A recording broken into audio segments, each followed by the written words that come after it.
Hello everyone, it's Tuesday, so let's do some Advent of Code. For those of you joining us almost in the middle, this is a programming competition of sorts. It's a series of challenges that runs between 1st and 25th of December. Each challenge has 2 parts, but you can only see the second part after completing the first. We've been doing these challenges every day on the day, and today we'll be doing the 12th. I said earlier that it's a competition of sorts because most people don't actually take part in this in order to compete on the leaderboard. Now, certainly, some people compete on the leaderboard, but most don't. Most of us are doing this in order to learn something new. And for me, that's solving Advent of Code in Elixir and Livebook. And here is Livebook. It's a web app. You have to run a server and then you can open it up in your browser. It lets you intersperse text and Elixir code.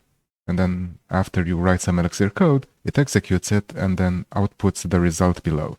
So for instance, here is our solution yesterday to part 1. It's very short because, well, all of the work is done in the module a bit above. I think this is quite a nice way of programming, especially if you're doing something sort of semi-explorative like Advent of Code. It lets you write a bit of code, then see what happens, write a bit more code, see what happens, and then if you need to go on a bit of a sidetrack to see how some functions would use or compose some other bit of code, you can just do that. This is much nicer than writing something in a file and then putting print statements in, commenting out code in order to see the result of some other bit of code. Yeah. And Livebook also has much nicer features. It has some nicer features. For example, you can generate inputs. Like say, here's the text area where we can write our example and our full input. And this feels nicer than coding these strings, these huge strings, as variables or constants in our files. And then you can do even fancier stuff. For example, yesterday we had this as our input, but this was a bit hard to actually read and reason about. So we generated a massive SVG and, well, just displayed it. And Livebook can just do this. We just did a bit of computations ahead of time, then used Elixir's pretty nice string templating language. And then we used Livebook's output capabilities, Kino for the most part, to display our little SVG. And this was helpful in writing yesterday's code. If we have any visualization to do today, we'll definitely do another thing like this. Now, one problem we had yesterday was, well, Elixir's string templating language, which is a great general language for string templating, but let's just say you could definitely do better when generating structured data like, say, an SVG. Like this sort of syntax where you have to write this in order to interleave Elixir code is just annoying. Right. And the reason I know that you can do better than this is because the better thing actually exists. Elixir's HEEx framework has this in the form of HEEx. But I couldn't figure out how to get HEEx to work yesterday outside of HEEx itself. But figured it out in the meantime. So here's the trick. Step 1, you have to import a HEEx component so that you get access to sigil H, which is the thing that lets you generate HEEx blocks, HEEx templates. The second bit of the puzzle is HEEx live_view_test render to string. This takes an HEEx template and renders it to a string. And then we can take this and then pipe it into Kino HTML again, and it will actually output something. Now, the reason HEEx is much better than EX, at least for structured data, is, well, several reasons. But one reason is that you can do this. Instead of doing that horrible less than %equals syntax, you can just use curly brackets when interleaving an attribute value into your template. And this is, after all, the common case.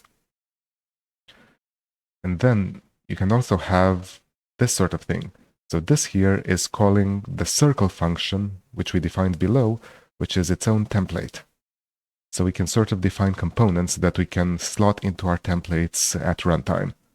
And this would save us from, it would save us from writing, look at this. Like, this is just too much code. It's hard to reason about. And the final thing that's really nice for us, at least in HEEx, is that it gives us a shortcut for this thing. So here we're doing a for and then generating some stuff. But this is pretty common.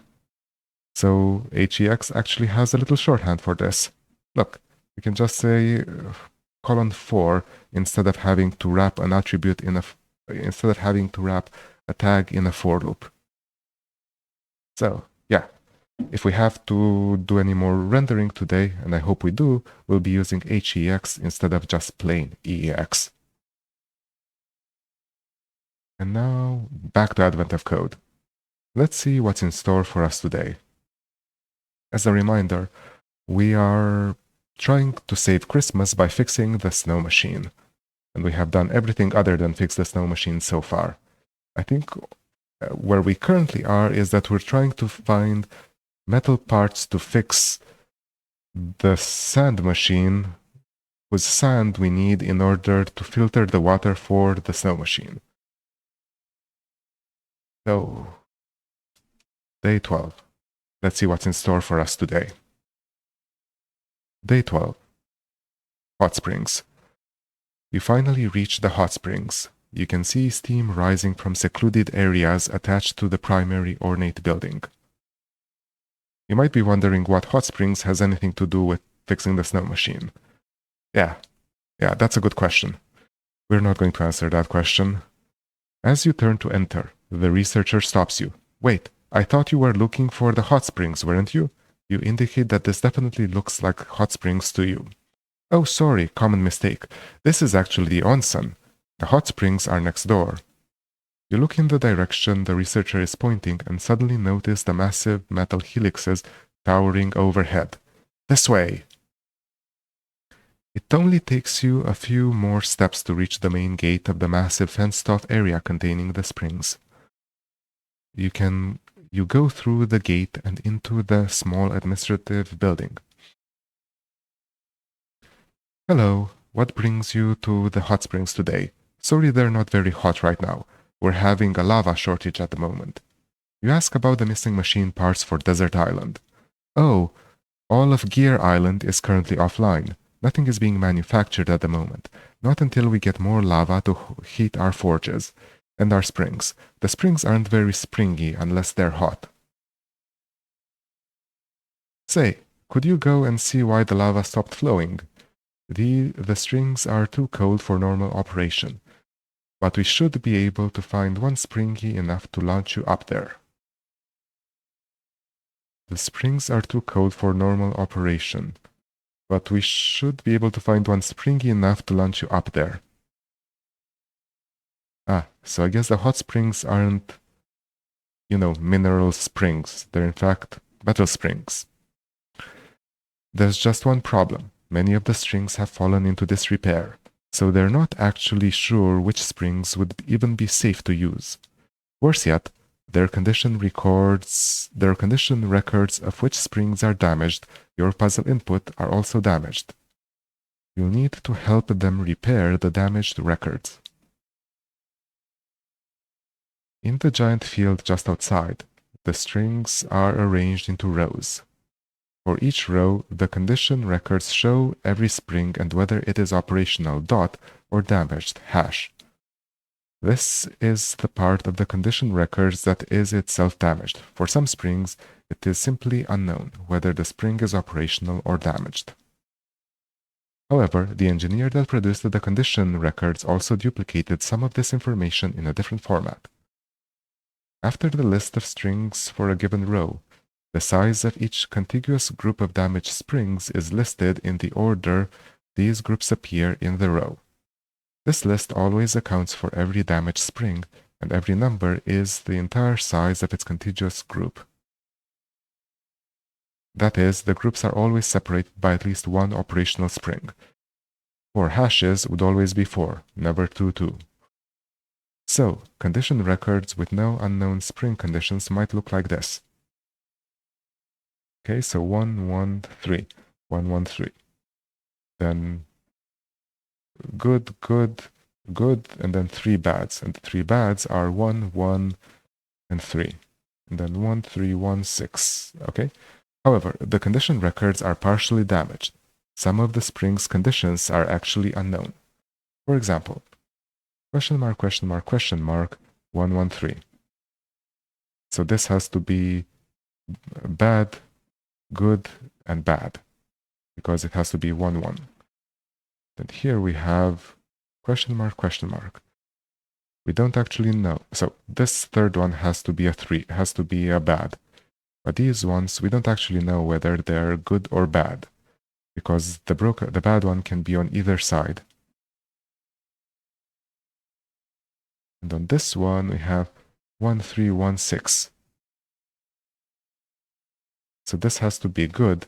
This has to be good. Right? It's 1, 3, 1, 6.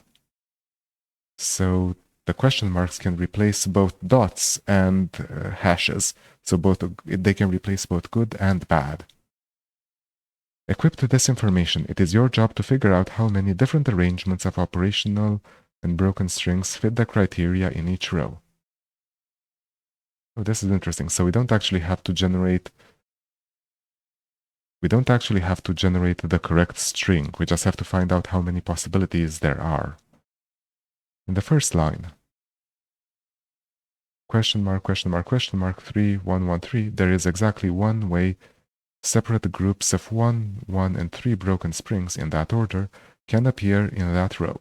The first 3 unknown springs must be broken, then operational, then broken, making the whole row 1, 1, 3.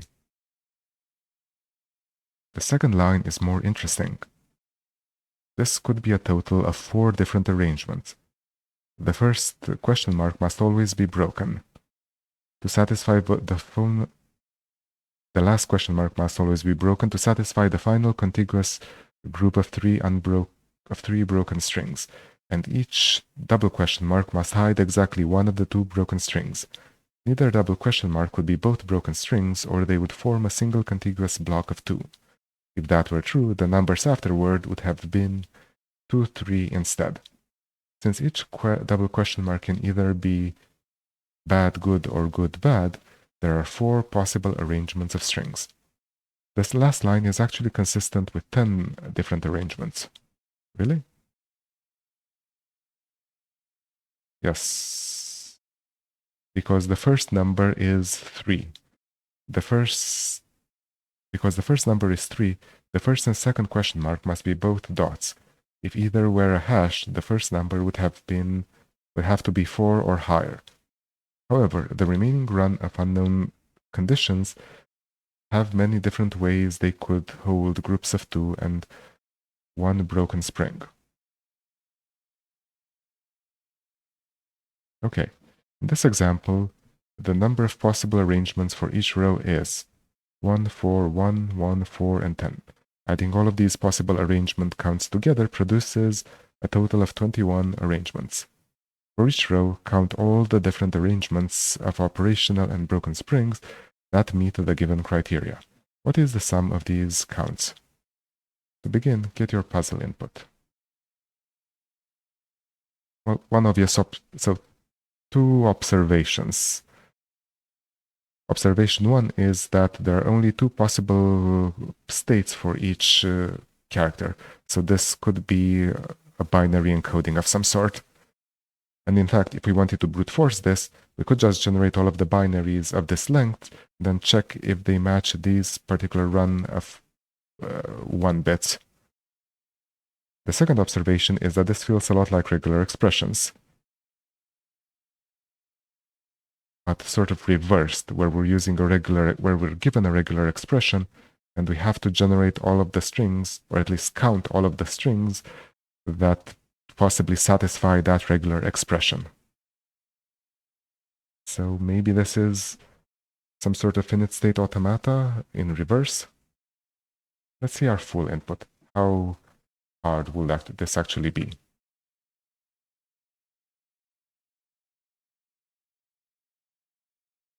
There are a decent number of inputs, so we've got lots of tests, but none of the strings are particularly long. Okay, first thing we're going to do is we're going to count the length of this. Because if this is just a 32, if this could just fit into a 32-bit integer, then we can just iterate over all 32-bit integers. There are not that many of them. So we could just brute force this.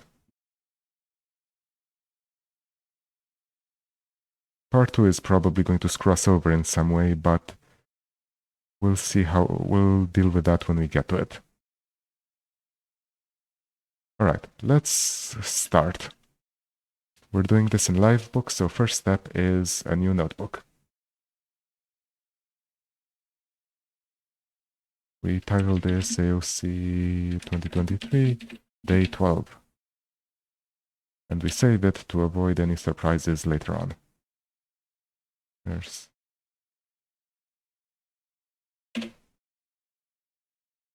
As a dependency, we're going to need Kino in order to read our input.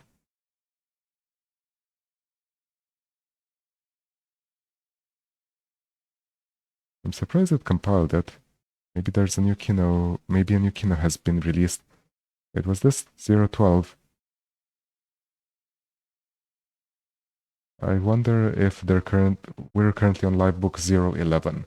So I wonder if they're currently in the process of releasing version 12. That would be nice. There were a bunch of interesting features in 012. Okay, so first section is called inputs. This is just going to be example, Kino input text area. This gives us a nice little text area. Next, we're going to have another one for our full input.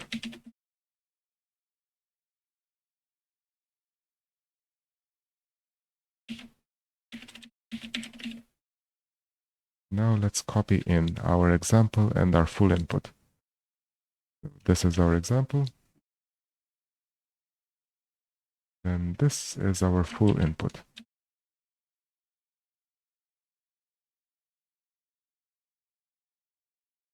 Our next section is going to be called, what is it? It's going to be part 1. We could separate out our parsing into a separate section right now, but I'm not exactly sure how what the data representation we have. Let's just do everything in part 1 and refactor later. So, step 1. Kino input read example. This should give us the string, the example as a long string with new lines in the middle. Let's separate our new lines.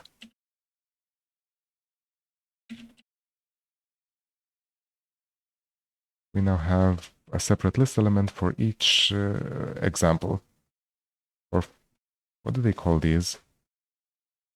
The condition records for each record. Each row. Let's call them rows. Yeah. So each row is on a separate line now. But we also have an empty string at the end because there's an empty string in the input. So trim. We now no longer have the empty string. Next step is we have to split on a space to separate the record from the runs. We do something on each element of a list, so it's enum.map. Take the line, string, split, space.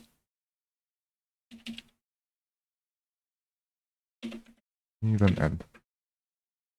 So now we have each row separated into 2 elements. Clearly the second version of this, the runs, are a list of integers. So let's do that splitting. Let's do that now.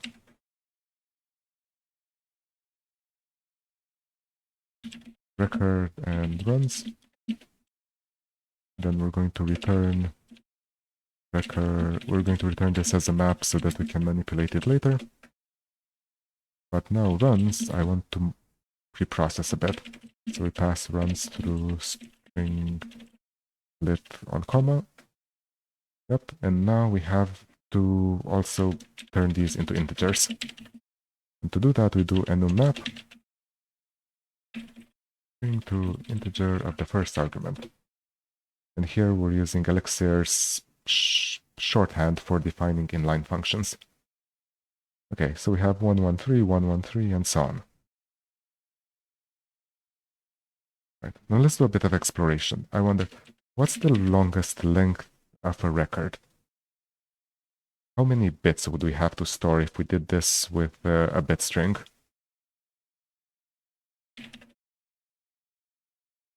enum.map. Then we select out the record. Then we just do string length of record. Then we pipe this into num.max. So what's our longest string? 19. And on the full example, 20. What's 2 to the power of 20? Okay, so if we just enumerate all of the possibilities, we have to do basically a million operations, which feels doable.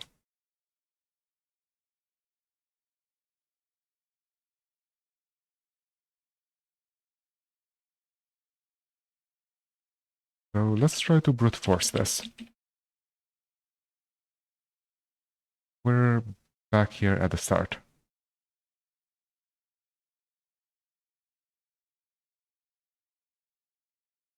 Can we compile this into a regular expression, I wonder? We can, can't we? Oh, we can.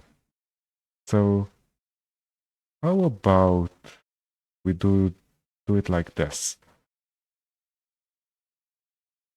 Okay, we have two regular expressions, don't we? That's the gimmick.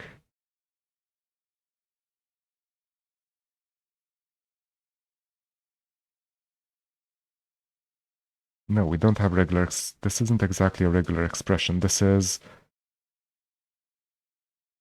a set of constraints, a set of more static constraints on our numbers.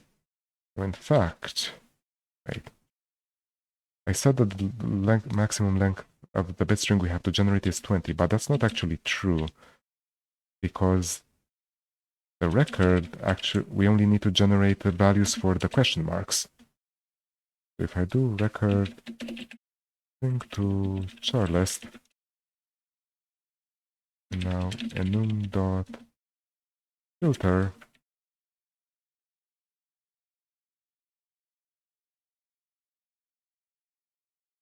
now enum.length,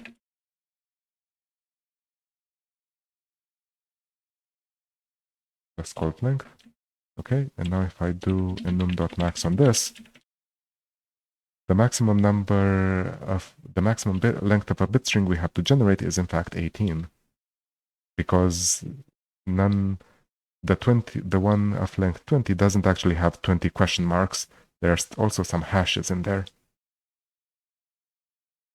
Okay, this doesn't really change our problem all that much. Go back to here.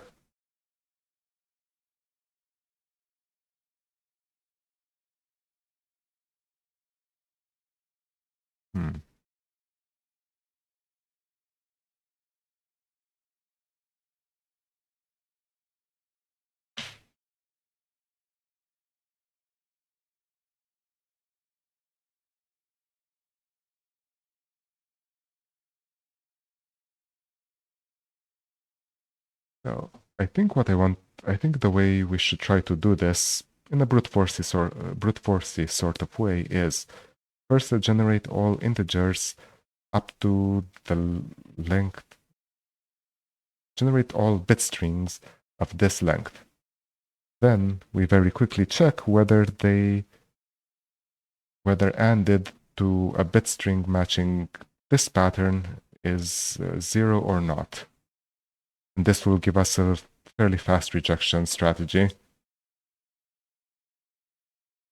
Then we compile a regular expression that checks that the number of runs of hashes is correct. And we can do that with this.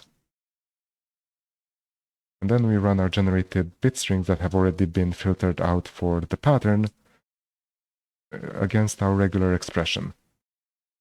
And count how many of them match said regular expression.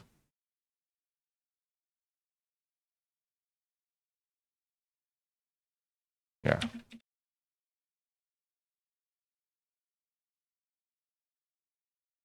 There's probably a better way to do this just by... There is definitely a better way to do this. Is there a better way to do this? So I feel like there's some way where you can just sort of recurse through this list and this at the same time, and then compute how many times you've actually sort of generate the matches in a mathematical way without actually generating the strings.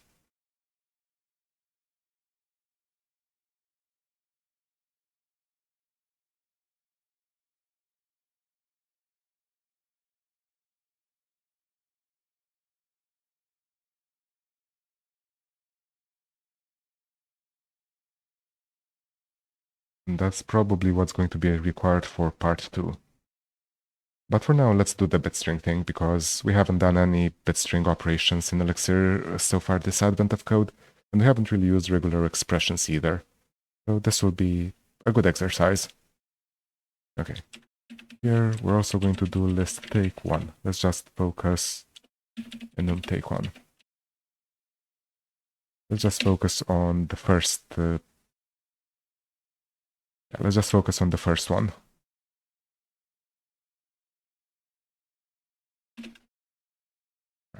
So step 1, we need to compute...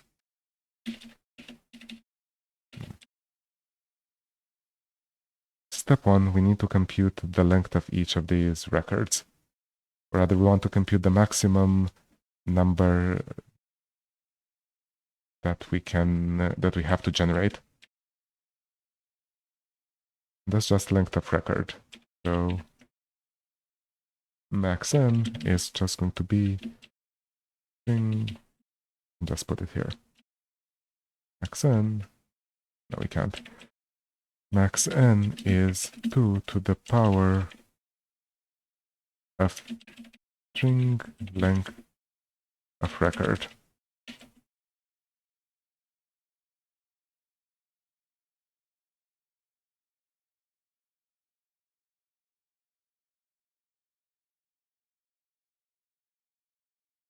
Okay. Then we also want to convert record into a binary that matches exactly this. Let's find the Elixir. Yeah, let's find the Elixir binary operations first. What can we actually do with Elixir? Bitwise? Bitwise sounds good.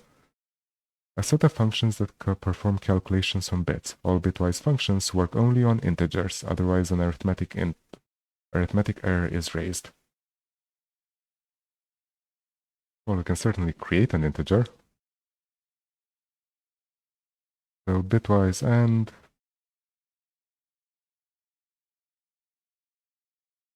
calculates the bitwise end of its arguments. Okay, so these are pretty much the ones you'd expect. How do we turn...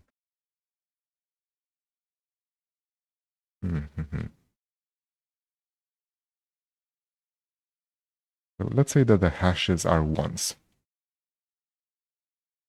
and the dots are 0.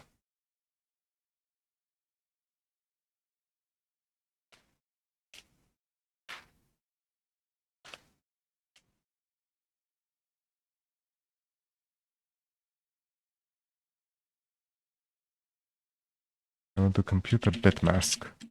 I want to compute a bit mask for the numbers that could possibly match this. The bit mask is going to be how? We start with records. We start with record.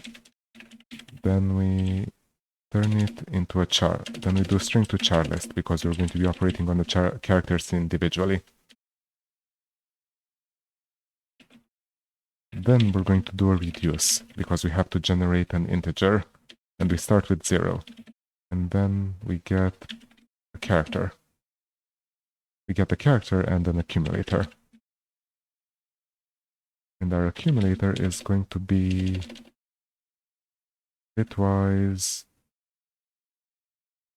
bor deal. Or of left, which is going to be the accumulator. No, so first off, we take the accumulator.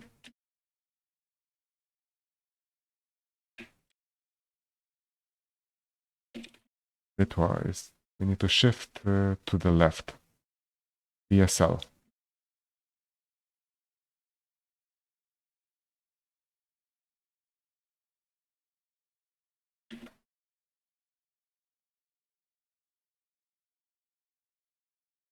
So we take our accumulator and shift it to the left by 1. Then we OR this whole thing.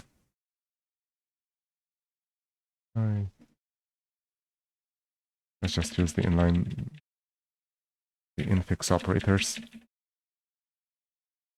So we shift left once, and then we OR this with what? If character is a hash, then 1, else 0.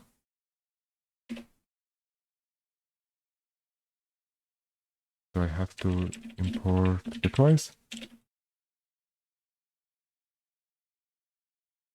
Okay. And now here, let's also return the bit mask.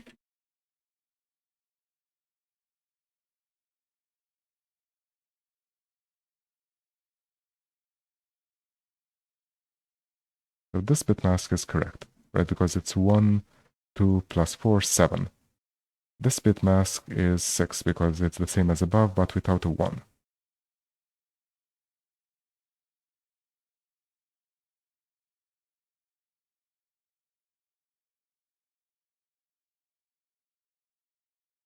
This bit mask here is probably also correct. We can check. We can easier check this one. This one is going to be what? 128 plus 8. And it looks about right. How do we... I'd like to see the actual bits of this. And we'll need that for the regular expression later as well. So Elixir int binary bits.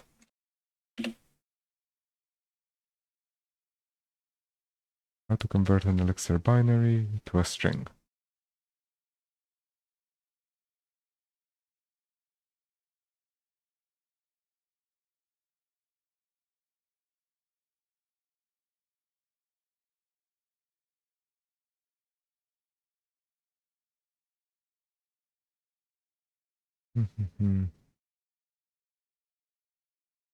This is the opposite.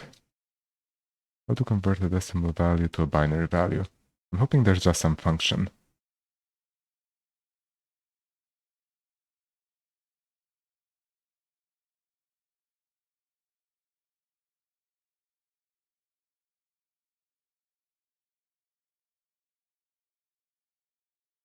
We can turn integer. We can turn an integer into a base. We can say integer to string of base.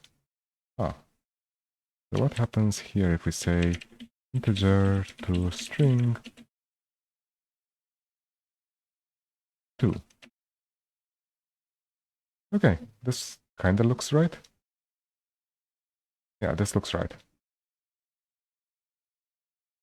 And of course, you don't actually want it as a string like this, but we needed to test. Okay, so now we have our bit mask, we have our max n. So the next step is we're going to iterate over all of the numbers between 0 and our max n minus 1, and then check if they match the bit mask or not. Now let's focus just on the first. Let's just focus on the first row. We're going to have to do a new map here. Let's call this row. So here we're going to do 0, 2, row.max n minus 1. We type this into a new map because we're going to do something with our candidate. The first question is, does our candidate match our bits mask? So the question here is basically, does it have ones in at least all of the places where the bit mask has ones?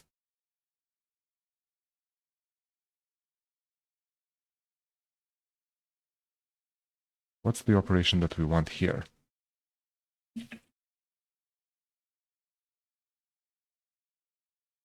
Candidate. If we do candidate and row.bitmask, this should give us the bitmask if it had...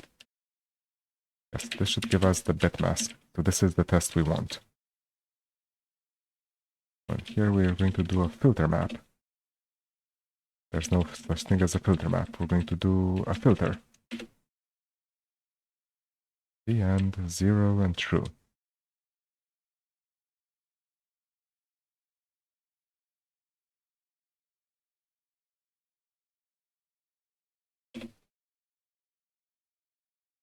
Okay, and I can't actually read this, so let's convert this into a string, into a binary string, like we did earlier. The string 2.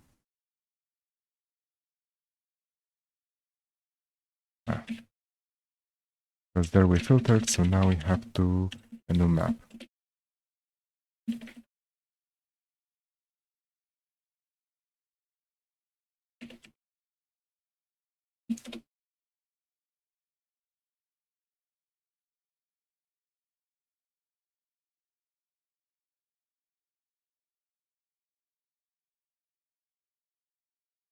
Is this right? This is a bit unreadable, to be honest. So how do we make it more readable? Well, for starters, let's IO inspect the row here. Now we can actually see what our record looks like. So record is question mark, question mark, question mark, dot, and then 4 ones. So this matches our record. This is incorrect. We should be rejecting the 1 here. We shouldn't have this 1 here because there's a 0 here. Okay, so B and is not exactly what we want.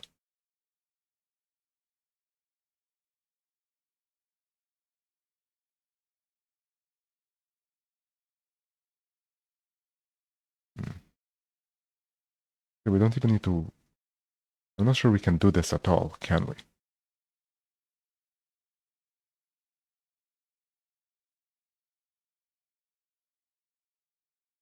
I don't think we can. So let's just do the other simpler bit. Let's generate a regular expression now that encodes this. So a regular expression here should be... What does it actually look like when we write it out manually?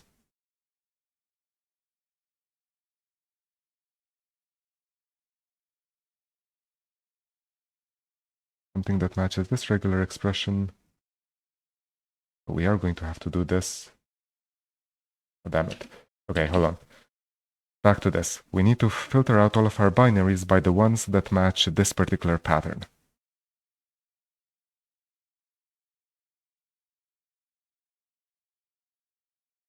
Well, we could turn this into a regular expression.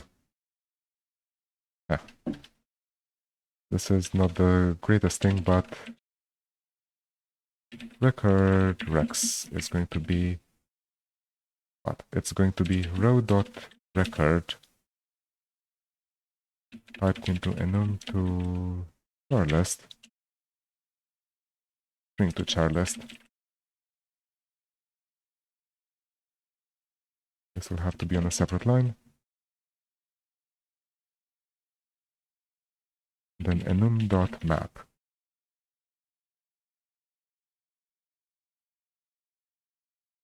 Now, if our character is question mark, then it remains unchanged. If our character is dot, then it becomes a 0. Else it has to be a cond. This has to be a case. Case ch do. If it's a dot, then we turn this into a 0. If it's a hash, we turn it into a 1. If it's anything else, we leave it unchanged. Now we do enum to list to string. List to string, and then we pipe this into regex dot compile, presumably. Yeah, let's call it compile. And now we IO inspect this regex.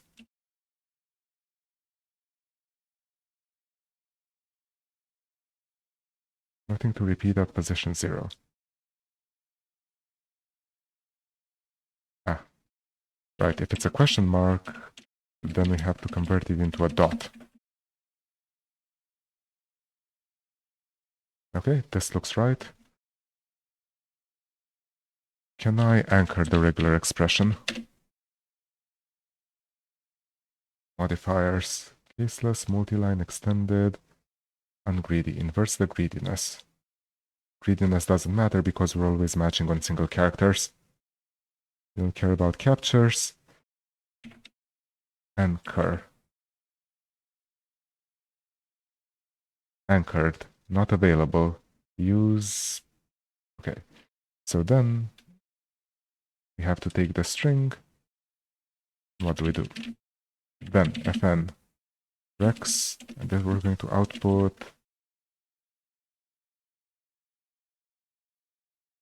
first a little hat, then a rex, and then dollar, because we wanted the regular expressions to be anchored.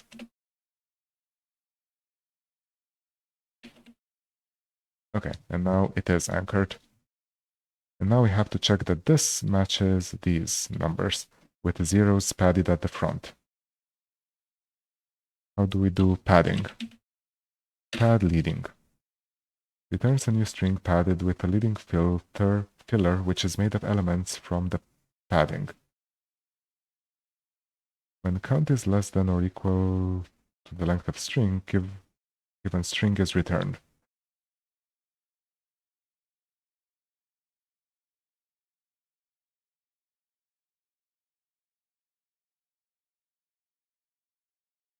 Okay, so we're also going to need the length. Record len is string.length of record. We don't need to inspect our regular expression anymore. Now here, instead of filtering, actually, first step, we convert into integers. We convert into strings. And then here, we also filter this. Rather, we don't filter it. We pad it with leading zeros. And we pad it up to record length. And we pad it with 0. And now if we run this, we get all of the numbers with the proper padding. Huh. The bitmask actually did reject a bunch of stuff, just not enough of them. So yeah, let's actually still use the bitmask as a sort of preemptive filtering. Enum.filter, define candidate, sort bitwise, and then here we had, it was candidate triple end row dot bitmask equals row dot bitmask. Okay, and now we have to also filter this through our regular expression.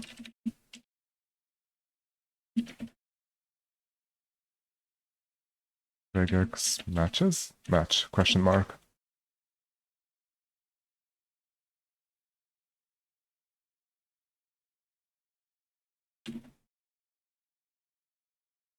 What does match actually do?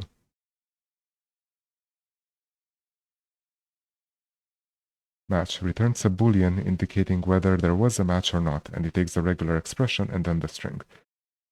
So here we're going to do record rex and candidate. Right, and this is not a map, this is a filter. So these are now all of the bit patterns that match this particular record, which we filtered first with a bit mask, which is fairly fast, and then with a regular expression, which is slower, but still should be pretty fast. And is this correct? So all of them end in 111. And then all of them have 0 on the 4th position.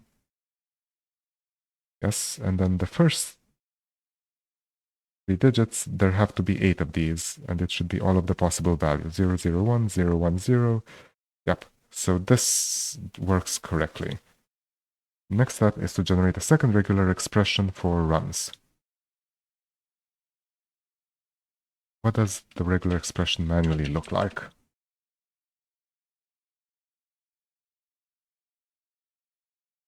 Let's call it runs rex. Let's just do this manually first. So there has to be a 1, a 1, and a 1, because there are 3 of these. What's the syntax for exactly 3 matches?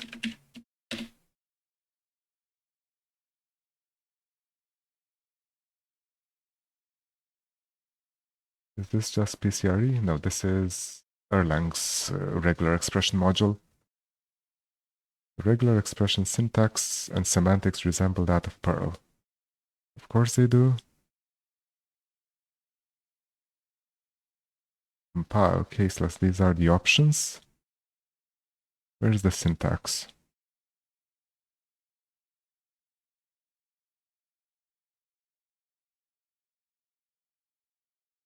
These are more options.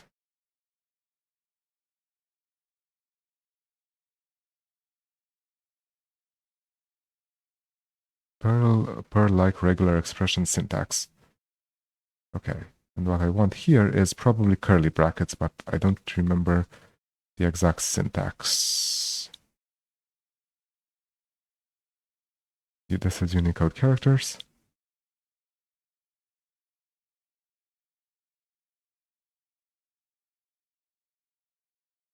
Matching character classes.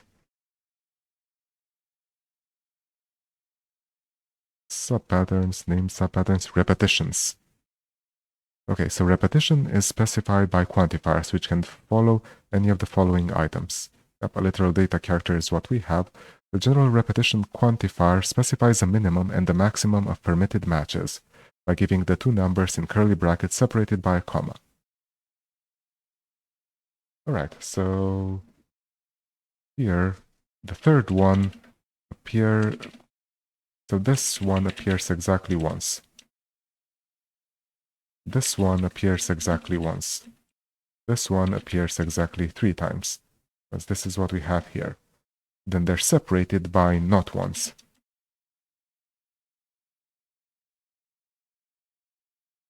One or more times, right? The syntax is plus. Yes. So here separated by not one or more times. Here separated by not one or more times. And then ends in, does it have to... so at the very beginning and the very end, we can have 1, 0, we can have not 1, 0, or more times. So the start and the end are special in that we don't have to have a 1 there necessarily. We don't have to have a 0 there necessarily. Let's write 0, because this whole not 1 syntax is confusing to say out loud. Because we know these are binaries, so the only 2 possibilities are 0s and 1s. Okay, so now here it has to match record X, and then it also has to match runs Rex.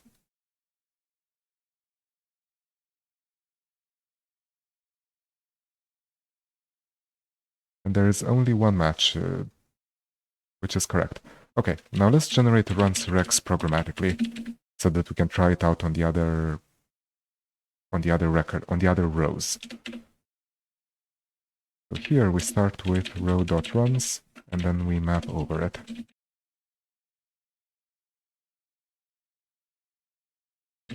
This is going to be called count. And what do we generate? We definitely generate a string because we're going to pipe this whole thing into regex compiler. So now what do we have to generate? Well, we have to generate 1, and then we have to generate 1, and then curly brackets, and then 2 numbers separated by a comma. And the 2 numbers are both count. And then we're going to join these with enum.join. Yes. And then we specify a joiner, and our joiner is going to be 0 plus, because we need to have at least 1 0, and we need to have at least 1 0 between every run of ones. And then finally, we need to add the bit at the beginning and end. So this is just str.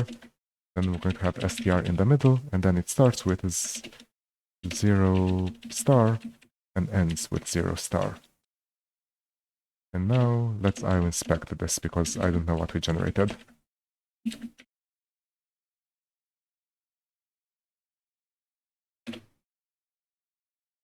We got an error because I forgot an end here.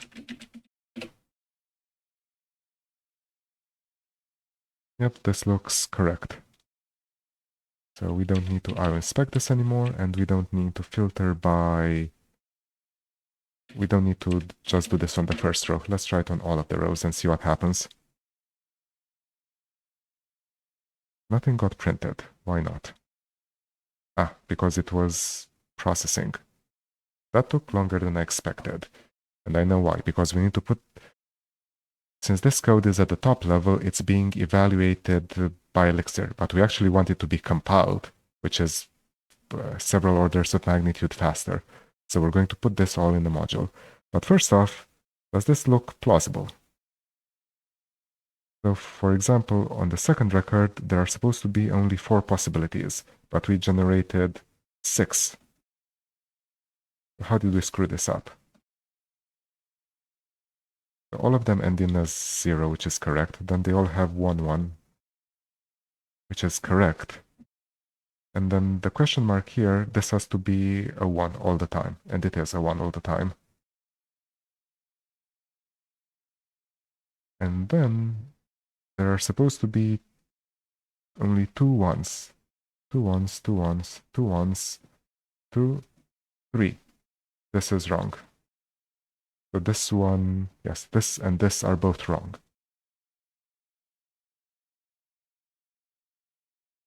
How did this get past a regular expression?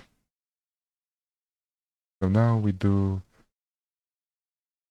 enum.end is end the thing. I don't know, let's say enum take 2. This only returns the first 2. And now we want to debug this a bit. So let's add our IOInspect back here to see what our regular expression is. So our regular expression for the second one is 1, 1. How does this match this? So it starts with 0, then it matches on the 1, then it matches on the 1 exactly once. This shouldn't work. Should it? So let's do regex match question mark. This regular expression. Ignore the thing that just popped up. That's a weird interaction between the clipboard and Livebook. Let me reload this to get rid of the weird interaction. Now here, what does this return? This returns true. Oh.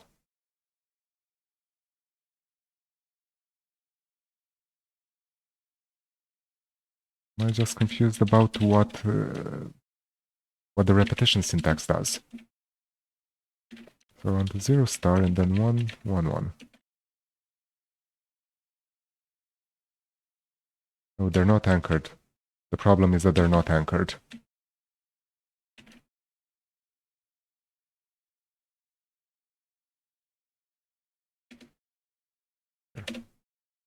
Okay, the problem is that our regex is unanchored. I always have I always feel like anchored regular expressions should be the default, but it isn't. Okay, and now we have 4 things here, the correct thing. Okay, let's move all of this into a module. Make it fast. Def module part 1. Def count possibilities.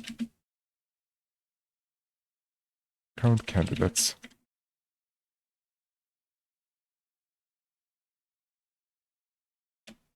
Now, let's just call it count. And this takes a keynote input as its argument.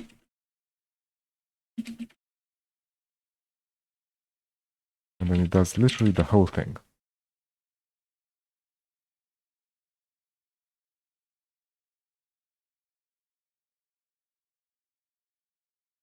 And now we indent this.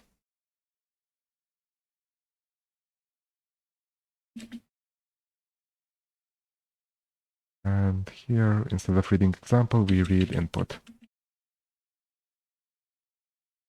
Here we just call it at the top level, part1.count example. Right, we don't need to do the take 2 here anymore. Yep, and this is suitably fast. Let's, instead of filtering here, let's do a count. Since that's what we ultimately need. We get 1, 4, 1, 4, 10. We get 1, 4, 1, 1, 4, 10. Yes, there were 2 ones in there. And then we have to return what? Adding all of the sum. So this is a sum.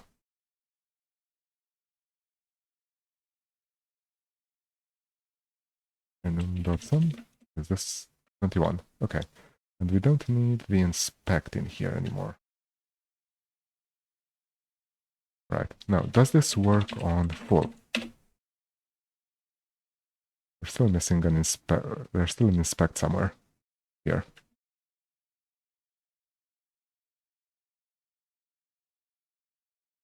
Oh, this is actually taking longer than I expected. I guess regular expression matching isn't quite as fast as I had hoped. Still, it's churning through them.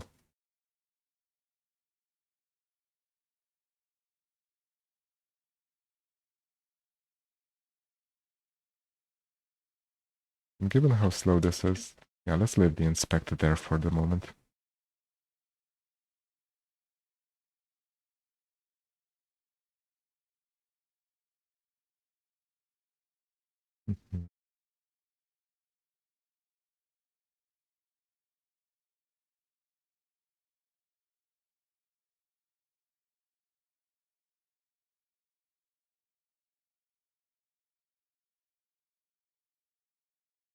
I guess this is the reason why they added so many test cases today.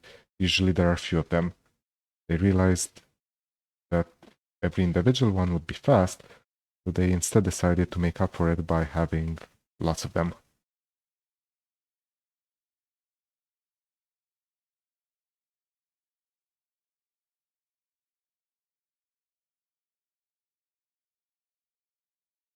Yeah, and I realize here that this can probably be done even better. This should be a stream. This chain of things here should be a stream, because we don't want to be generating the intermediate lists. Okay, 7, 2, 3, 6.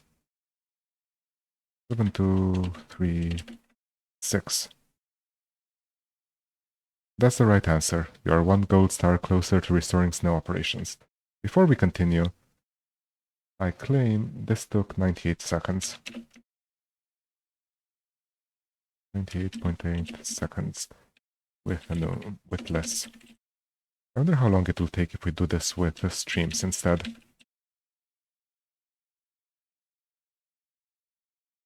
This is stream.filter,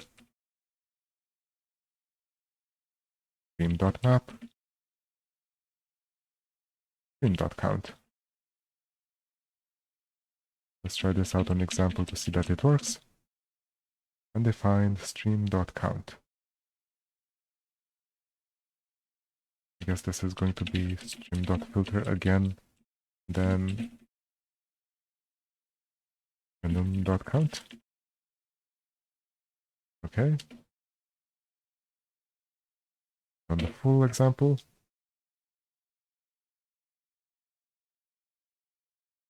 this doesn't feel particularly faster.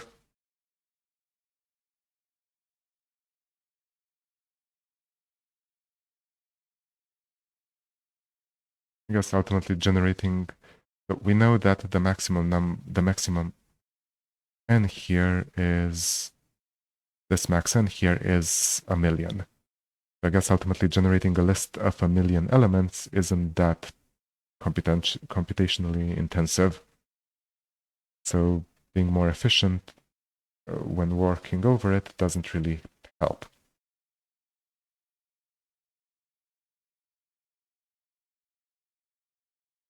Let's let it run just to see how slow it will be. And then we'll see what part 2 is, and maybe brute force that as well, and then see if we can figure out the better way of doing this. Because surely this is definitely too slow. Every advent of code so far has had a nice solution.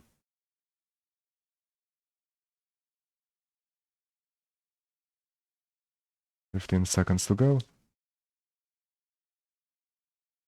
Well, 15 seconds assuming that it's exactly as fast as before.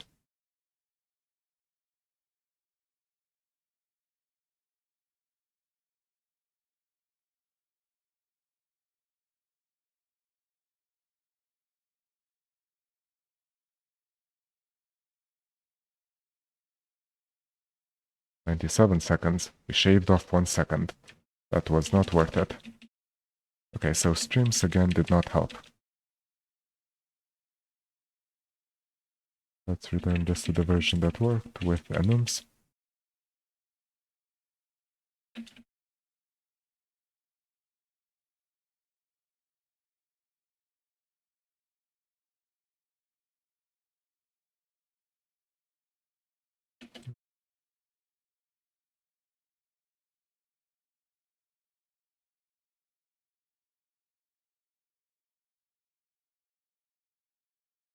Okay, so we're back to the version that worked. Let's now see what part 2 is all about.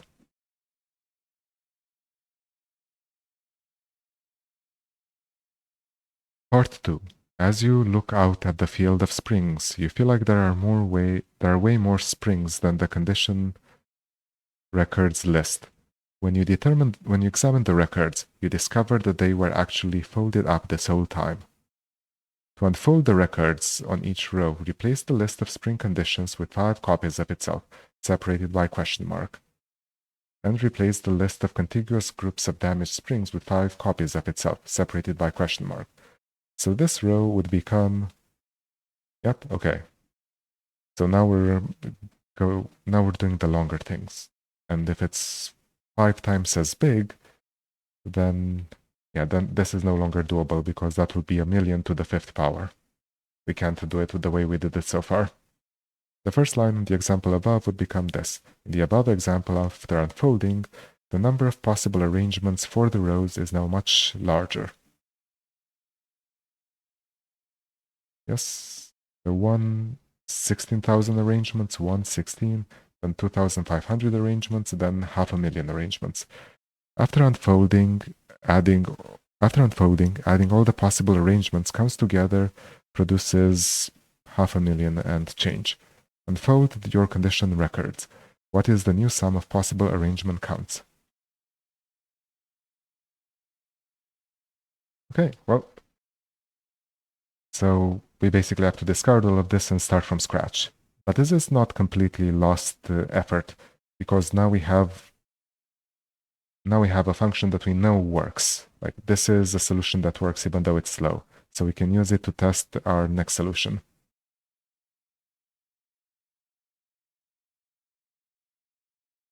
So I'm just going to copy this, which is the part we're going to have to copy. We're going to be able to reuse. Let's call this part 1 again. Part 1 again. Part 1 fast. Let's be ambitious.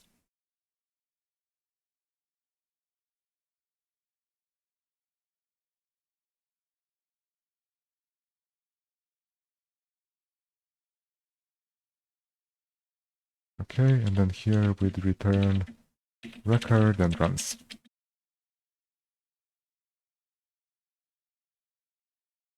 Not called input, it's called example since we're at the top level again. All right, let's do this.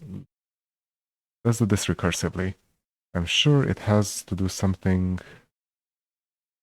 I'm sure it's some sort of recursive algorithm that starts with that iterates over the record and then somehow checks the run against it. So let's start with the module. Def module part 1 bis, part 1 fast, do. Def count, yep. And this takes as an input a record and the runs.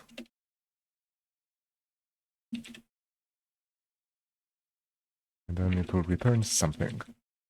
Then we're just going to map this through our part1 fast.count function. And it returns 111 because, well, this is what we returned here. Okay. So let's first IO inspect record and IO inspect runs. And here, let's go back to looking at the first example. Enum take 1.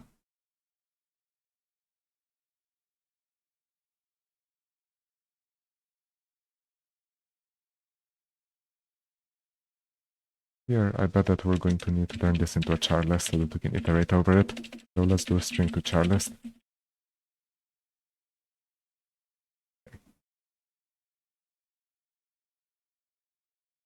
So now we're going to, well, I said it's a recursive thing, so let's recurse. Count. It takes a record and the runs.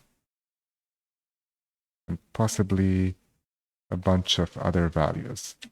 Let's also say accumulator. It starts at one possibility. Def count. Back. Oh, and our base case is going to be when we run out of. Let's not have an accumulator actually. And our base case is probably going to be when we run out of record and runs. This just returns 1. Otherwise, what happens? Otherwise, let's say we get a hash here. This is record. And then in runs, I don't know what we're going to do with runs yet. If this happens, then we just recurse.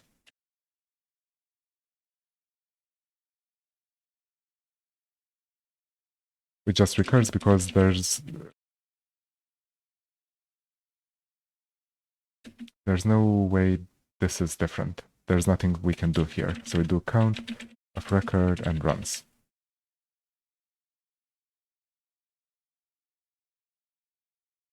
And in fact, we do this for both. No, let's do it separately. And then we have something very similar if it's a dot. Because again, a dot and the hash do not increase our number of possibilities in any way. Now the question is, what happens when we get a question mark? When we get a question mark, naively, we'd just do 2 times whatever follows. Because there are 2 possibilities. But that's not quite right, because one of the possibilities removes from our runs.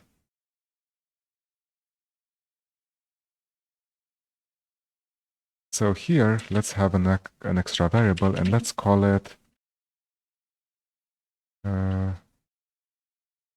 false. And our extra variable is going to be needs 1.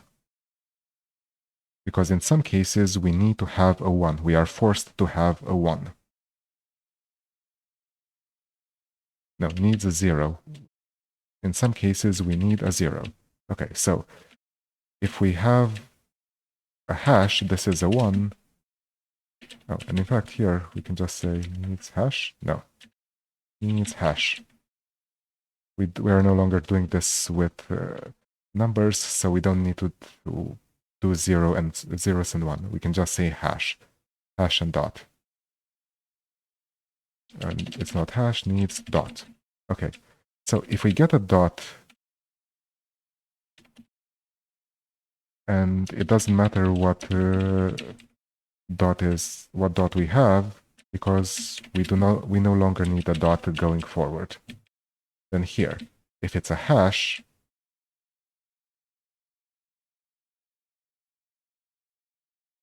what happens?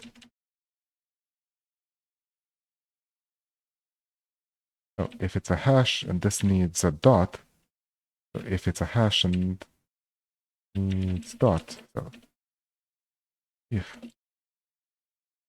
needs dot, then we return a 0. Otherwise, if we didn't need a dot, then we just continue. This is, we don't need a dot. Because if we got a hash, but we needed a dot, then this is clearly an invalid possibility, so we terminate. So we return a 0. We terminate early. And if it's a dot, then we no longer need a dot going forward. But here we have to do something with runs, because this hash is going to eat from our runs.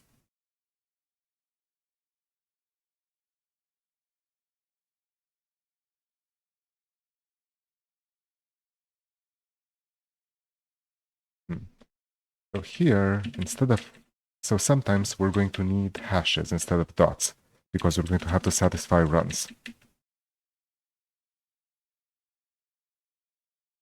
Right, so here, let's say run and then multiple runs. And while we're at it, if we get a count and we have a hash, but there are no longer any runs, and it doesn't matter if we need a dot, then this is just going to be 0. Because if we have a hash but we don't have any runs available, then obviously we can't, this is an invalid possibility. Now, if we got a run, and we know we could get a run because we're in this case,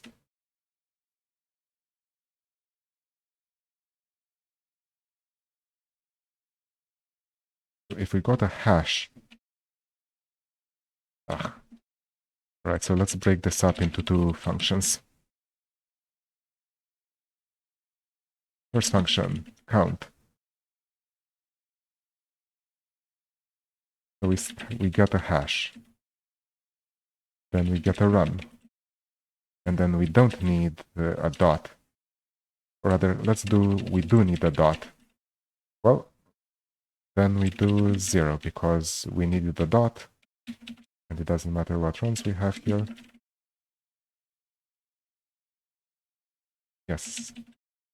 We don't care here. Okay, so if we got a hash and we needed a dot, then we get a 0, obviously. So now, we got a hash, we have a run, and we don't need a dot.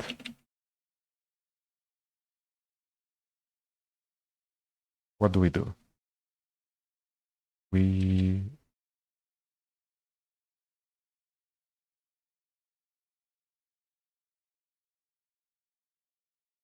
Well, we need to check that record actually starts with run -1 hashes.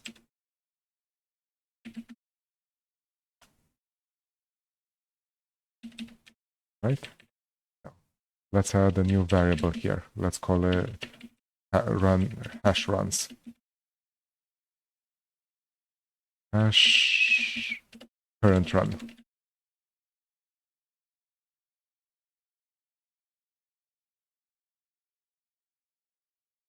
Need hashes.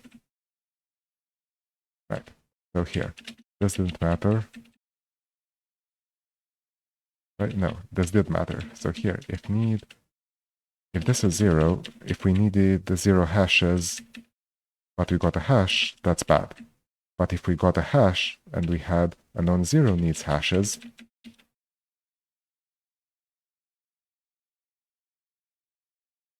then we do something.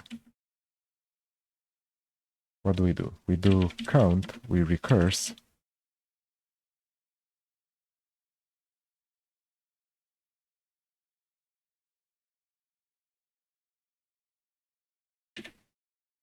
We recurse on top of record, then we don't have any runs. Like this can be runs here. We recurse on runs. We can't be in this case, so this should be false here. Yeah. This should be false here. We can't need a dot if we also need, if we have a non-zero amount of hashes that we need.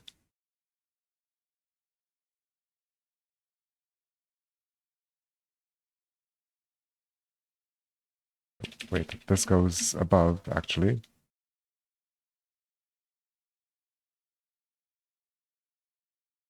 Yes. So we're in this case, and in this case, we're definitely in the false. We definitely don't need a dot because we mashed on the true above. We definitely don't need hash. We definitely need hashes because we mashed on 0 above.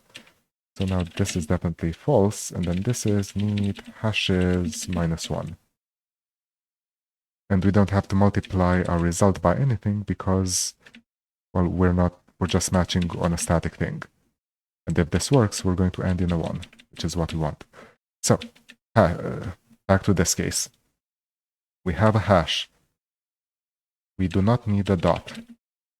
And we also aren't currently going through a run of hashes. Right? How's this different from the case above? Actually, how's this different from this case? No, this case matches on no runs. So here we also, let's just do and need hashes greater than 0.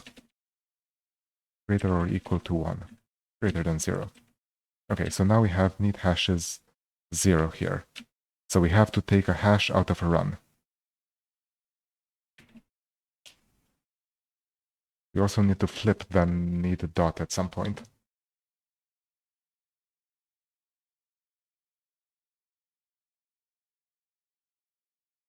Right here. If, actually, let's just copy this. If this is 1, then we've clearly terminated our need hashes here, but we will need a dot going forward. And then here, if this is greater than 1, we do this, and then if we have a hash, and we don't expect a dot, and we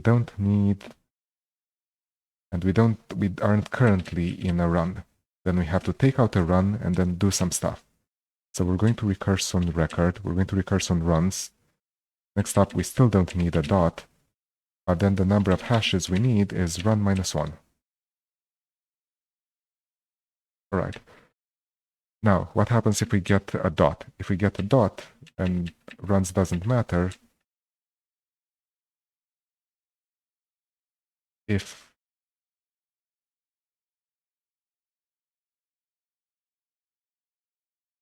are we already matching on needs.true somewhere? We are not. So actually, yeah, it doesn't matter what needs dot is, but it does matter if need hashes is not 0. So here, if need hashes is greater than 1, greater than 0, then we failed because we needed hashes, but we got a dot instead. This one we can actually use the shorthand. Okay, so now we're in a dot. We can't need hashes because we've already mashed on that case above. So we just recurse.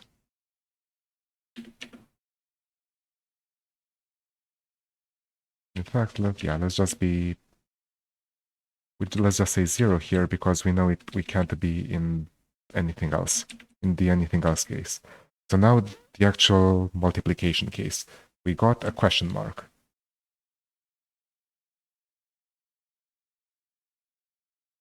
So we got a question mark and we don't have any runs left. We don't have any runs left. And we need a dot. And we don't need a hash. And this is just going to recurse and do count left record. Still don't have any runs. We no longer need a dot.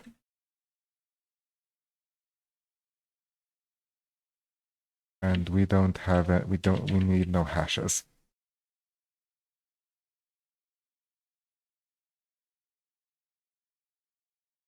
Now, what happens if we get a question mark? We don't have any runs left. We don't need a dot. And we have 0 hashes needed.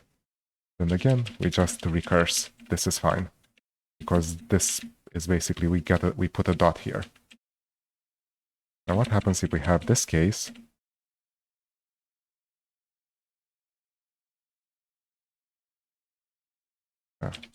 But we have need hashes greater than 0.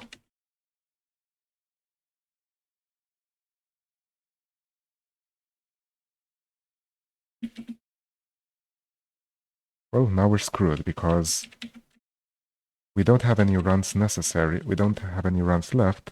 No, this is still fine. Because here we can just replace this with a hash because we still have some need hashes that we can insert. So we just recurse on record. In fact, this works on runs in general. Right? Runs, false. Because we don't need any dots. In fact, this is actually the same case as above here.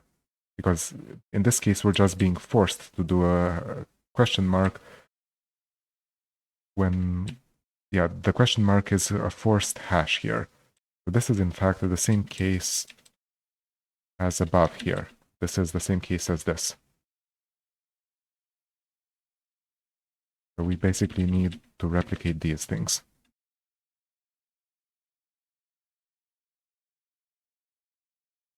All right, how do we do this?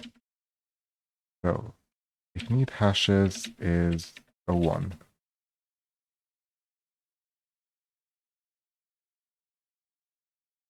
Let's do this first. So if need hashes is a 1, what does this mean?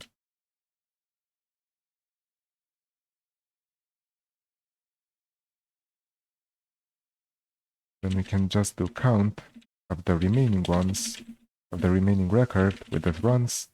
Then we need a dot, and then we have no needs hashes. If need hashes is greater than 1.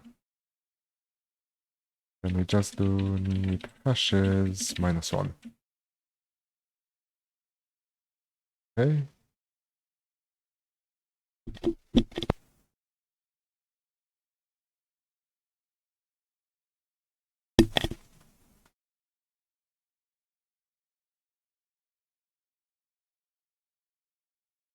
This is going to be insanely tricky to debug. We can probably simplify it a bit later. All right, so we have count. We have a question mark, we got a record. Runs again doesn't really matter, but we need a dot. We've already handled this case above here. So are we actually done? So we've handled for question mark. In the question mark, yeah, let's actually split them up like this. To illustrate the different characters we're matching at the top level. So for question mark, we're matching the case where we need a dot. Done. So actually here, this works on any runs.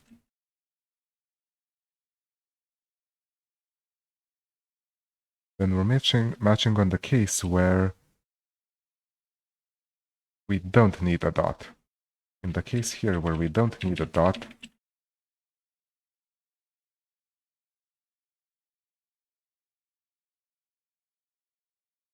okay, so this is the special case. Here. This is the case where we actually branch off. Because it depends on whether we have some runs possible or no runs possible. If we have no runs possible, then this has to be a dot, so we just continue.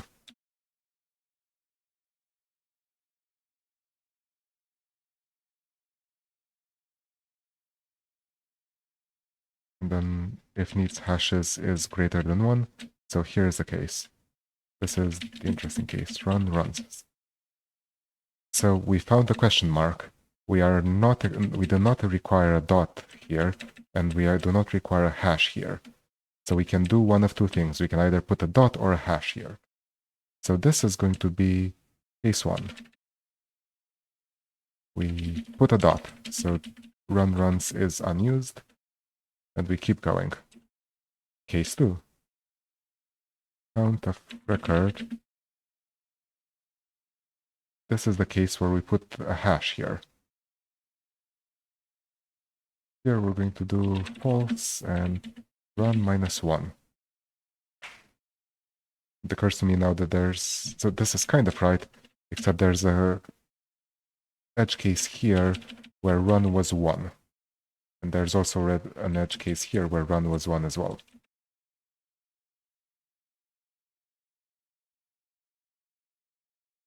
Okay, so this false here is actually run greater than 1, strictly greater than 1, and here as well.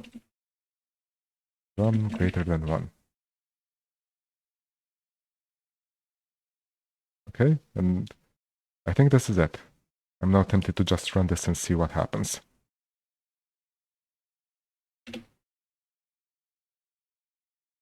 Well, it didn't even compile, so good for us. Why didn't it compile? Actually, why does it say a bunch of times that record is unused? Undefined variable need hashes on line 15. Need hashes. Need hashes. Okay. Not find or invoke local count inside match. This is on line 22.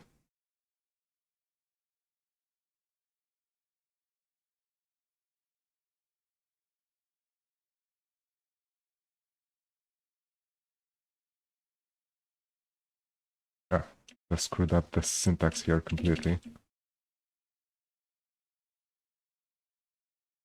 Okay, so what was the case here? Is it this? Is it when need hashes greater than 0? So if we have a dot, if we needed hashes and hashes was greater than 0, we can actually flip this around and make it nicer. Like this. Okay, so if it's 0, if it's a dot, and we don't need any hashes, then we keep going. If it's a dot, and we did need hashes, we don't care about runs, then we break. Record is unused. Indeed, we do not care about record here. This returns 0, and it should have returned 1.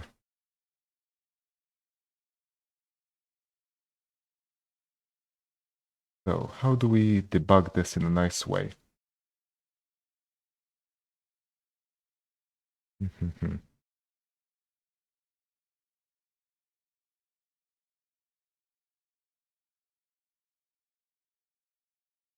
It's like we can definitely just debug this, but it will be a pain.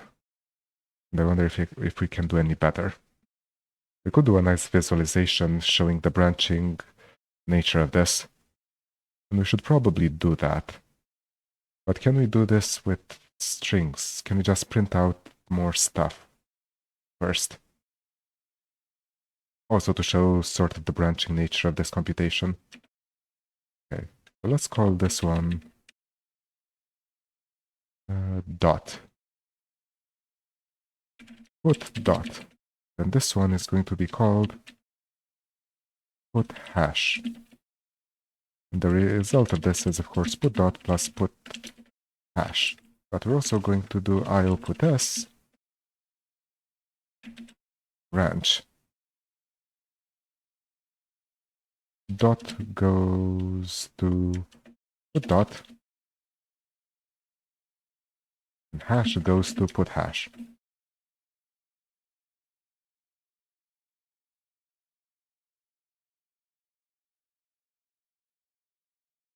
Okay, so we see it working through this, and here it says, I'd also like to know the depth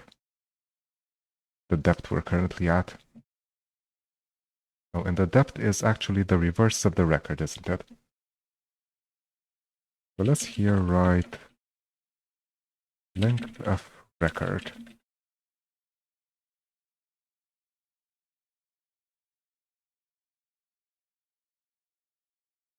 And of course it shows the top level. Didn't this show 0 earlier? Yes, I must have missed. So what's the full length of this? This is 3.7. So this is the top level branch. It finds a question mark, and it says that going down, putting a dot here will return a 1, but putting a hash will return 0. So this is the wrong case. This is wrong.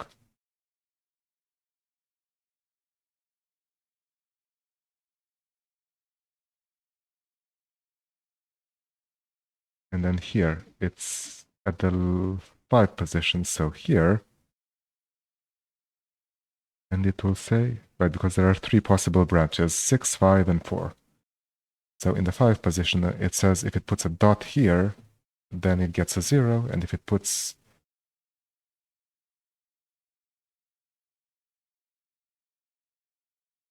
a hash, it also gets a 0. So this must be the case where it tried to put a hash. This must be this case here. So this 5 branch corresponds to this case here. And this 5 branch corresponds to this case here. So this is the broken one. This just recurs, so it should be fine. Then here, 4. If it puts a dot, both for dot and hash we get zeros, and then both for dot and hash we get zeros. One of these should have succeeded. Let's print out more things for starters. What's runs?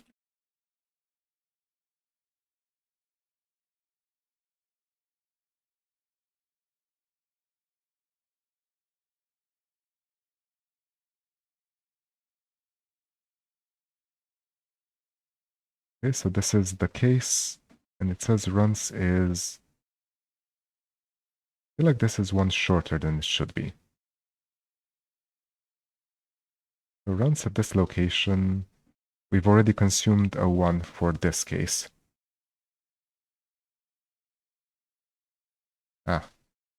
No? With hash. Yes, we've already consumed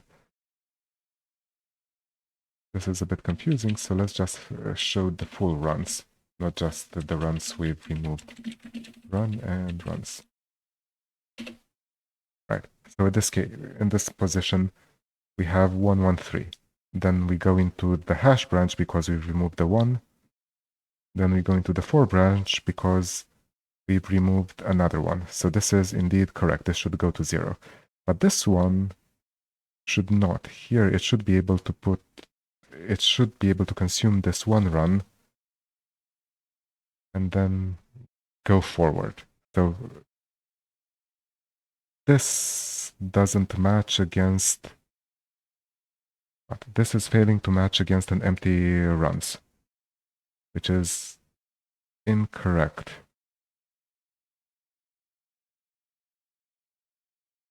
No, this is failing to match. Right, here it consumes 1 run, so we have just 1 run of 3 left. So we get a 1 here. Where is it? We go into one of the 2 dot branches first. We go into this branch because we don't need any runs, so we don't need a dot, and then we continue going. Then we go into this branch, and here we have just 1 runs. We have a hash, we need a dot, we do not need a dot. We do not have an empty, this doesn't get hit. Then here, we have a hash, we have a runs, and 1. We do not have 1. We have a runs, false, need hashes, this is not the case, so we get into this branch. And here, this is not greater than, needs dot is equals to 0, equals to 1. And here as well. We need a dot if the current run is just 1. Okay, this resulted in something different, so let's see what.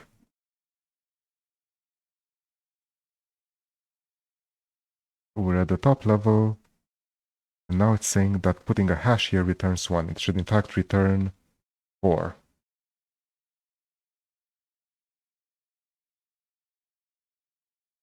Then we're in the for branch, and why are we not in the 5 branch? We're not in the 5 branch because the 5 branch is a forced 1. So then we put a hash here, yes. Oh, and 1 is actually correct. Right, 1 is actually correct. Oops. Okay, so if 1 is correct, and this actually looks right now. It put a 1 on the 6, it put a hash on the 6th position, and it put a hash on the 4th position. And then it wasn't able to do that on the other ones. So here, let's do take 2.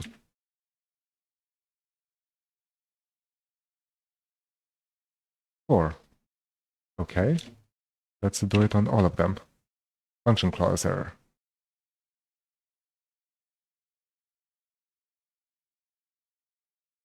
One of them broke. Which one?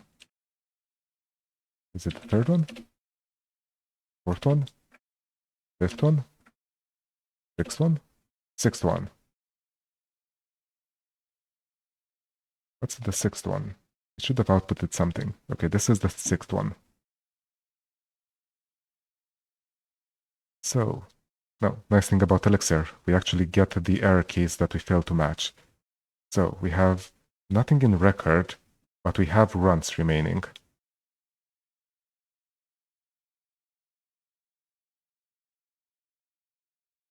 We have nothing in record, but we have runs remaining. So at the very top here, if we have nothing remaining, and we have at least one run left, then this is going to be a 0. And this looks correct. I just do.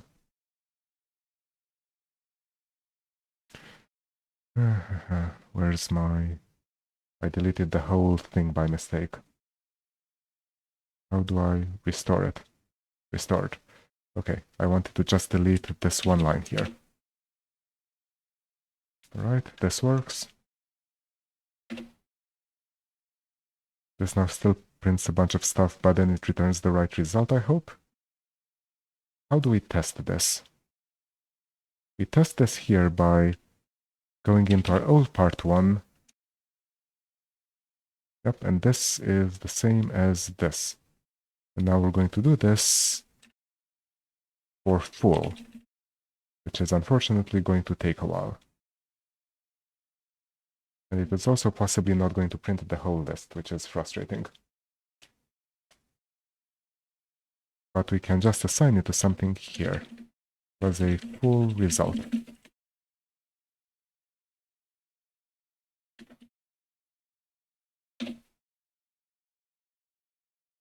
So this is going to take 90 seconds again, but then we're going to have our full result in the variable full result. And then we'll be able to compare it here. We'll compare it with our actual fast result here. So here's to 70 more seconds of waiting.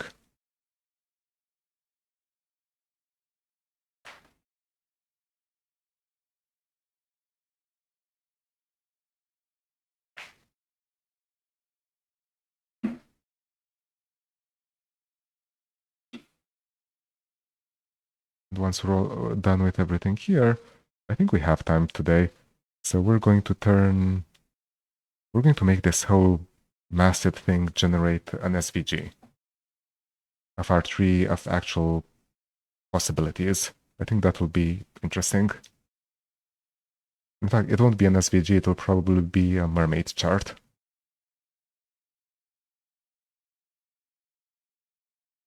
Yeah, it will be a mermaid chart because that already does the rendering, the graph rendering for us. 15 more seconds to go. 15? No, 20. Yeah, 20 more seconds to go from now on. I won't need the Erlang regular expression tab open.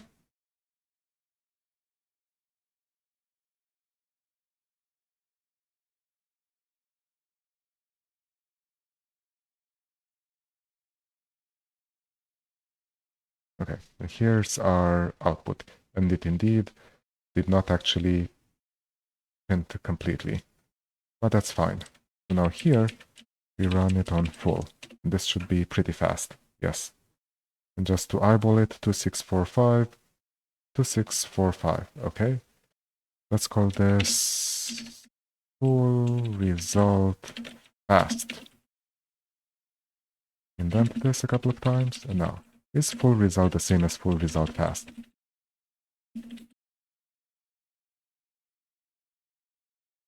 It is not. Can I just assign them to each other and see what happens?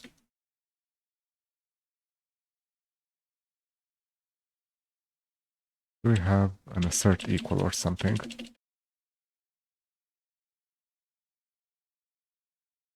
Well, let's compare. Right, we just need to do enum.zip full result and full result fast.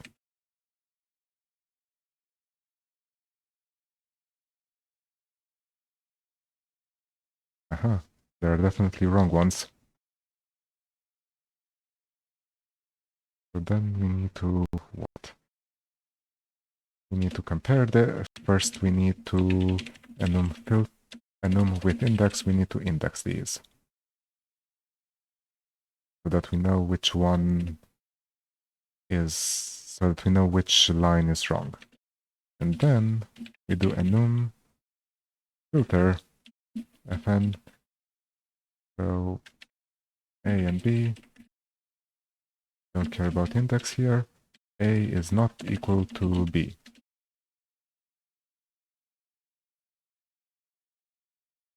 And in fact, a lot of these were wrong, starting with 11. So let's have a look at 11. Let's see what's wrong here.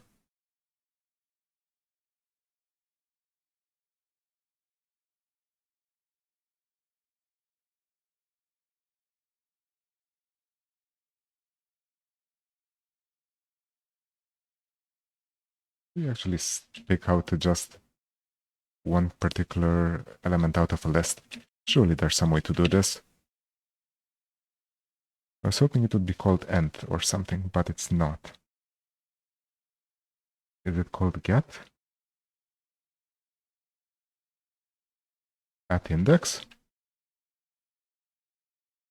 Index? List? Index? No. lm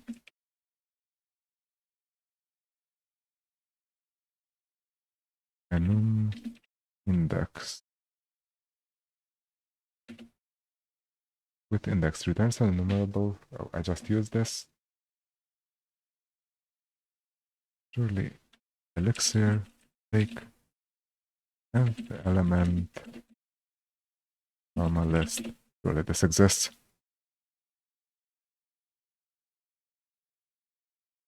And this person had exactly the same question I had. It's just saying use the Erlang function. Fair enough. So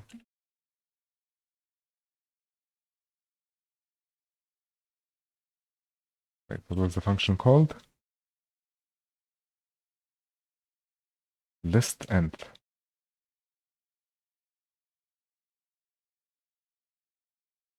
List dot nth. Define function list nth.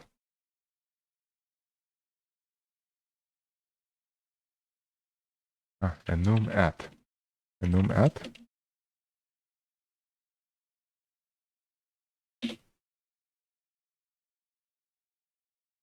Okay, and then we don't have a map anymore here. We just have part1 past count. Okay, so this returns 4. But the result was something else.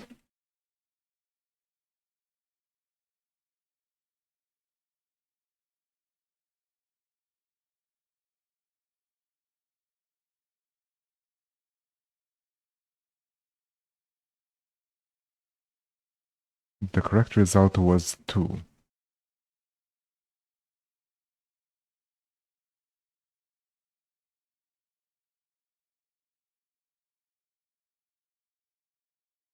Actually, let's just move this into a new cell here so that we don't lose this output. Okay, now we don't lose this output.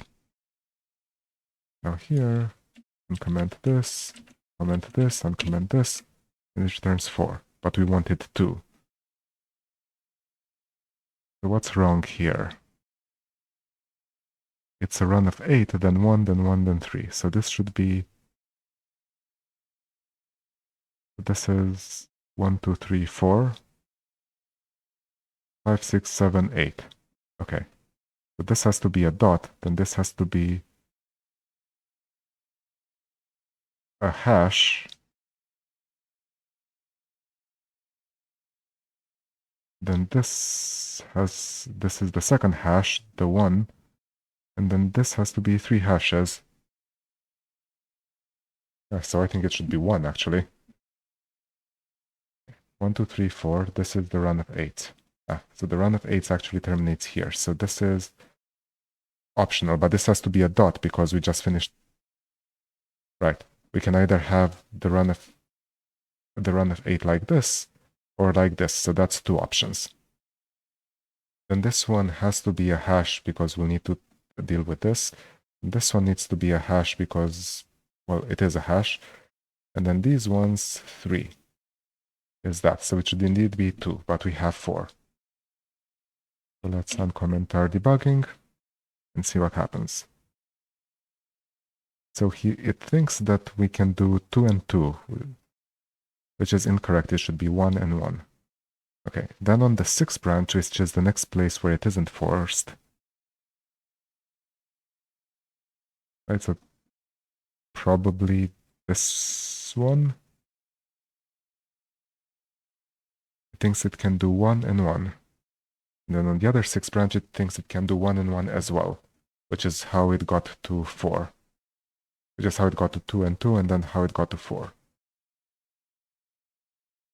So both 6 branches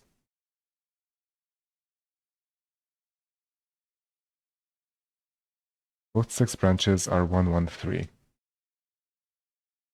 And then, of course, at the very end, it ended up with a run of 3, which is, again, not surprising. This bit here is correct. This bit is not.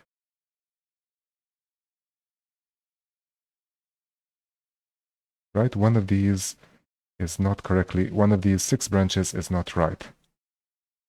Because in one of the 6 branches, we're actually in a forced, we should be in a forced dot situation. And the forced dot situation is going to be this branch. When we start with a hash, we have to put all, we make all of them hashes, but then this one has to be a dot.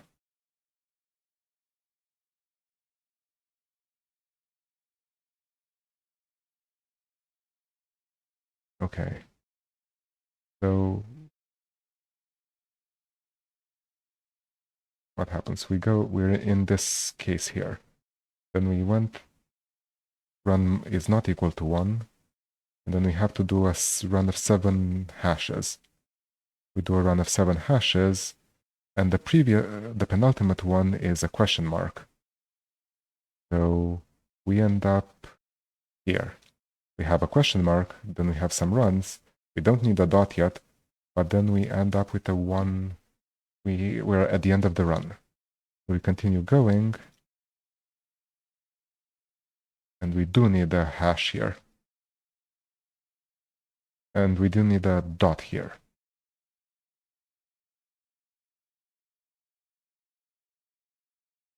So then it goes into the question mark case where we need a dot and we don't have any.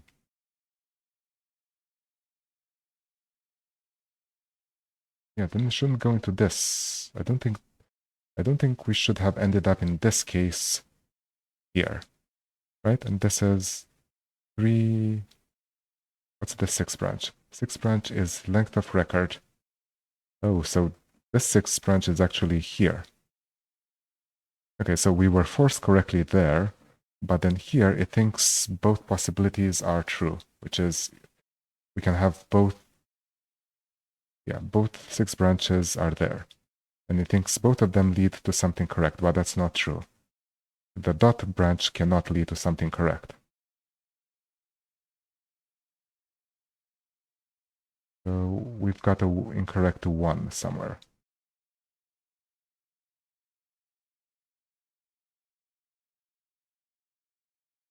Here. Right? Needs hashes. This needs hashes, has to be 0.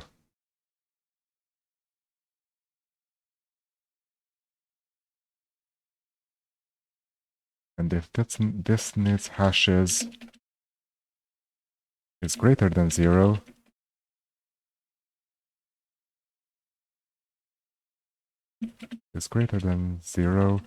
then this is a bad branch.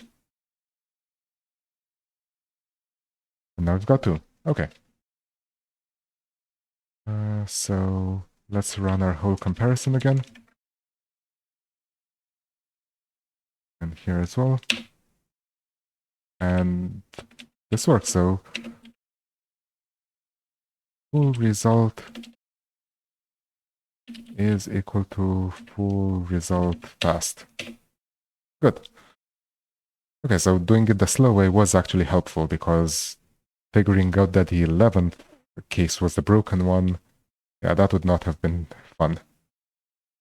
Okay, now just to check, we do enum.sum here. 7236. This was our answer, 7236, yes. Okay, so now we can finally do part 2. Yes. So, in part 2, we have to unfold the records.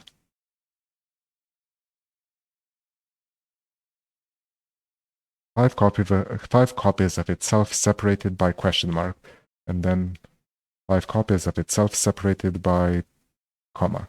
Okay, so dot hash becomes dot hash question mark, dot hash question mark, dot hash question mark, and so on. And 1 just becomes 5 ones. And then the first line in our example, which was 113, becomes 113, comma 113, comma 113, yes. And then we had this, then another question mark, then this. Okay, so part 1 fast is done, but we're going to be reusing basically all of this for part 2.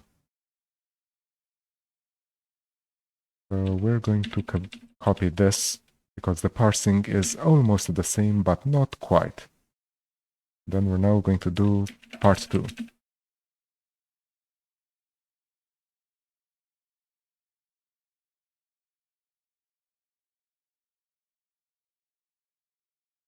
We're going to switch to going over the example.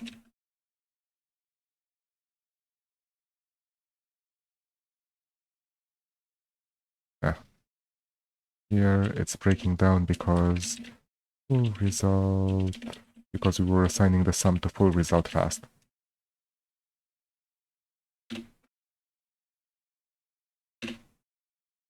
Okay, and now we need to duplicate this stuff.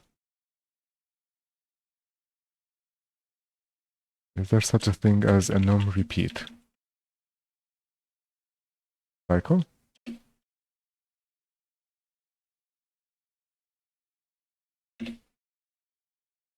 Is there a list repeat?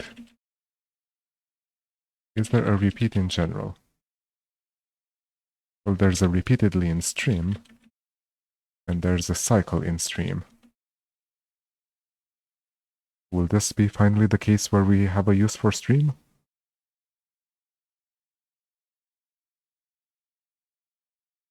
Yeah, we can do it without stream. Okay. So, first off, let's do runs first. Runs. Let's do this in a new function so that we can eventually share the input parsing code. Enum dot map. Then we take a record and the runs. And we're going to return same, a record and the runs. And now we have to do something with the runs. So what do? We do 1 through 5 num.map. We don't actually care about the index here. We just want to return runs once. And then we just do enum.join. Enum.concat. Concat. And in fact, we can just do enum flat map here. And this expanded 113, 113, 3, 4, 5. 5 times. So runs is done. Now we need to do something similar for record, except we also have to intersperse question marks. Num.map.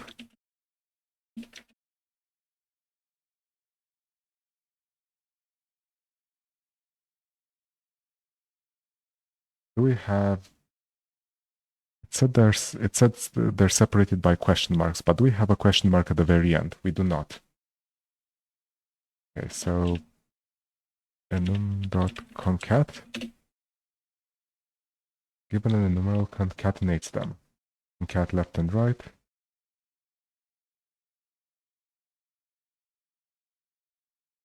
Oh, there's an intersperse. Intersperse is separator between each element of an enumeration. Okay, this sounds promising.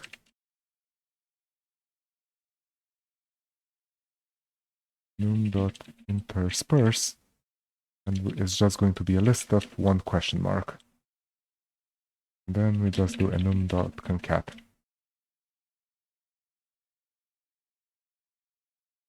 So for our first example, we have triple question mark, then hashes, then one question mark, then triple question mark, hashes. Okay, this looks correct.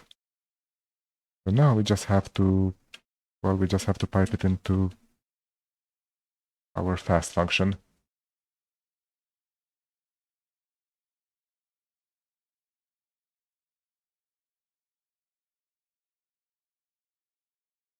Okay, it outputs something. Let's see if these are the right answers. 1, 16384. 1, 16384. Then 116, 116, 2500, 2500, 506250. 506250. Okay, this is correct. And we just have to output the sum of this, right?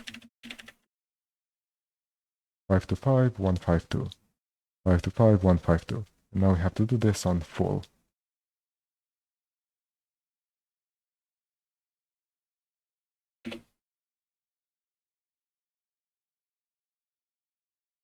Oh, this is actually taking time. I guess even our recursion isn't quite fast enough.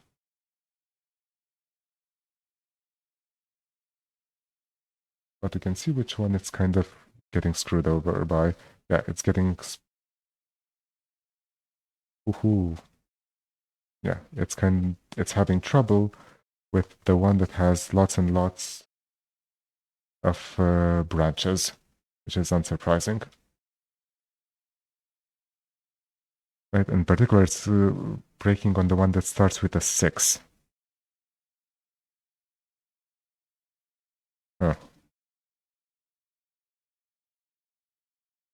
Right, because it starts with a 6, then it has many... No, 6 is good. Because 6 means that... Well, it's maybe good or maybe bad.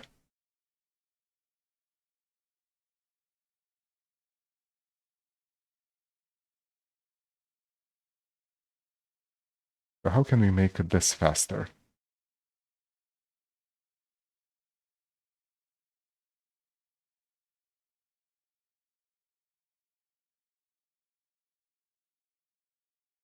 We can't prune earlier in our recursion tree because, well, we've already done our recursion. We've already done that.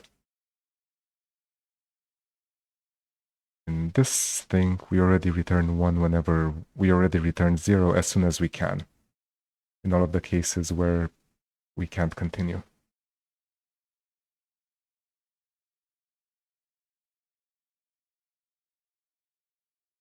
We could optimize this a bit and maybe grab multiple elements out of the list at once, but I don't think that's worth it because Erlang's pretty good at optimizing this sort of thing.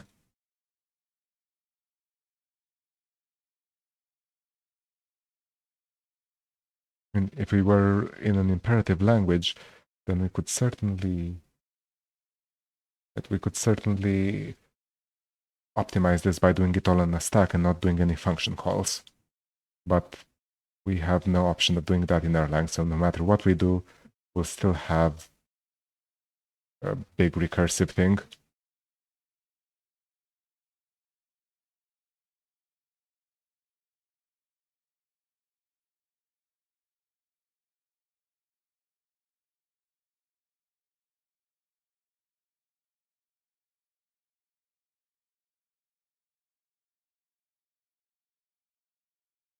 It's kind of surprising, though, that all of the other ones terminated very quickly, but this is the one that's slow.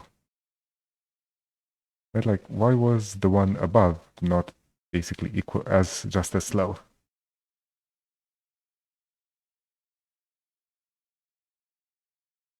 But this one also has lots of question marks in it.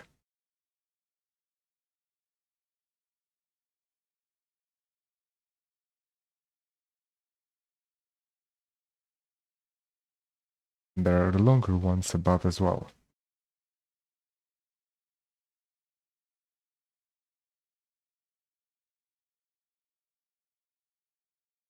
Oh, so I guess the answer here is caching, isn't it?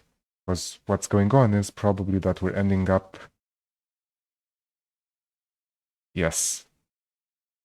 So what's going on here is that we're ending up trying zero... We're ending up in the same... We're ending up with the same parameters at the end.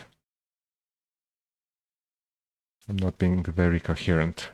It's hard to explain. I know how to say this. Okay, so it's kind of like if at the very start we can actually do either zero, we can either do hash or dot, and it just doesn't matter. But then the rest of it, And then the second one, we can also do hash or dot, and it doesn't matter. But then for both of these two recursive branches, essentially merge back into the same function call. But we're not doing this merging, so we have to then redo the computation twice. So we need to do a bit of caching. How do we do caching in Erlang? We can do it with an ETS table.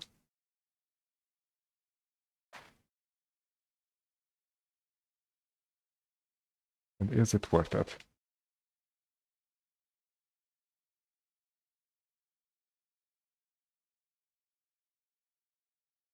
It's not like an ETS table is hard to write. Can we just do it with a map that we thread up and down?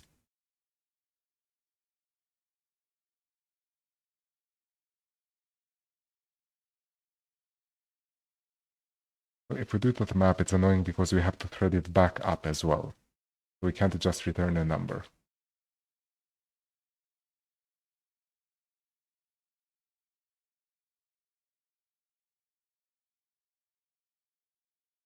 Right, let's stop this because clearly it's not going well. And we're going to be working back on part 1 fast. Which is still fast, right?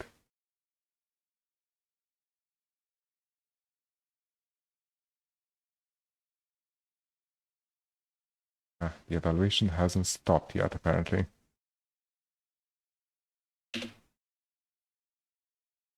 So is Livebook broken again?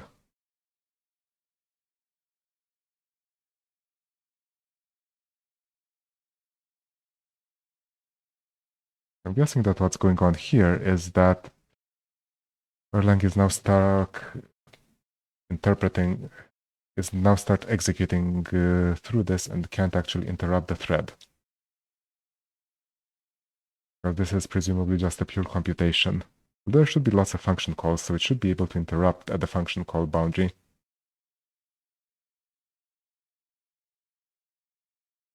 Frustrating. Do we have... Did it save properly, or do we need to do something clever? Okay, it's fully saved. So I'm tempted to just restart Livebook. Actually, can I terminate this? Close. And will it stop executing?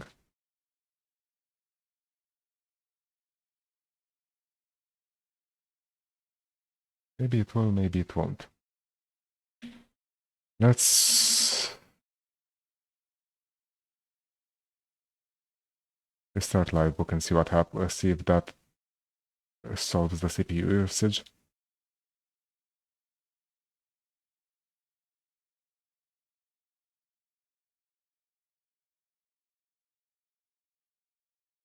Okay. So I guess then this must just be OBS running. Probably should have paid attention to that.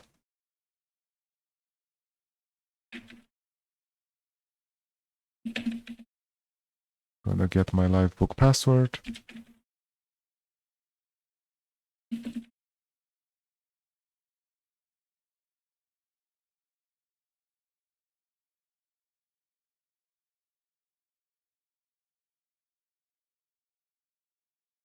Now open day 12. So here, let's just quickly comment this out so that we don't end up in the same problem, in the same situation. Here, if I run this, it evaluated. Because I need to copy my input again. Where's the example? This is the example. Example and full. Where's the full?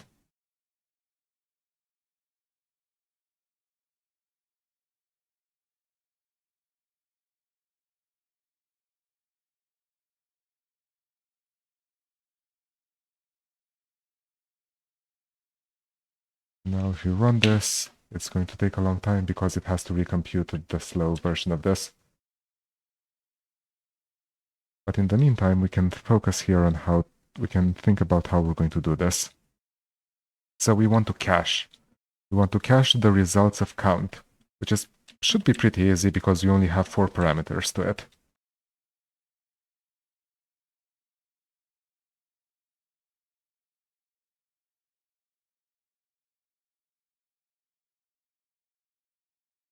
So conceptually what we're going to do, we're going to try doing it with a map that we pass around first, that we thread up and down the hierarchy.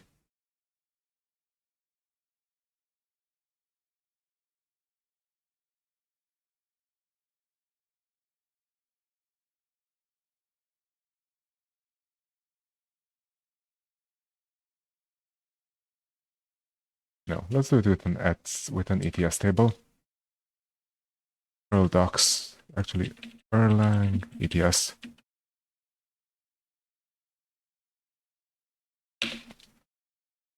I'm probably going to regret this, but the whole point of Livebook is to learn new things. So this is how we're going to do it. ETS new T. What is T?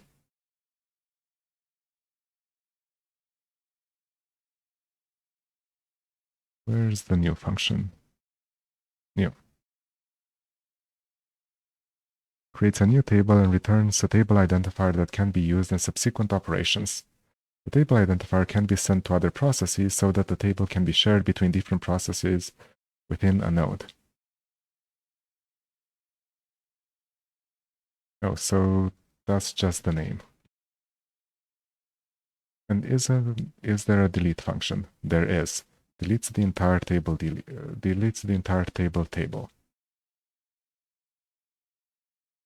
So let's finish running. This is still the right answer. 7236. 7236. Okay. And now we're going to add some caching. So first off here, we're going to make a new table. We're going to make... Why do I need to pass around an identifier? New name. Creates a new table and returns a table identifier that can be used in subsequent operations.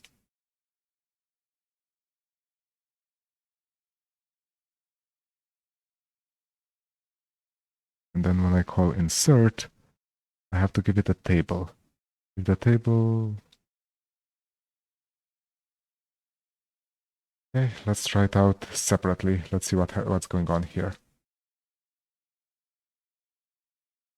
So ID is ets.new.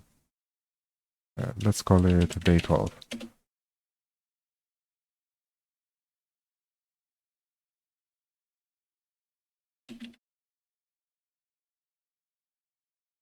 Okay, this created an ETS table.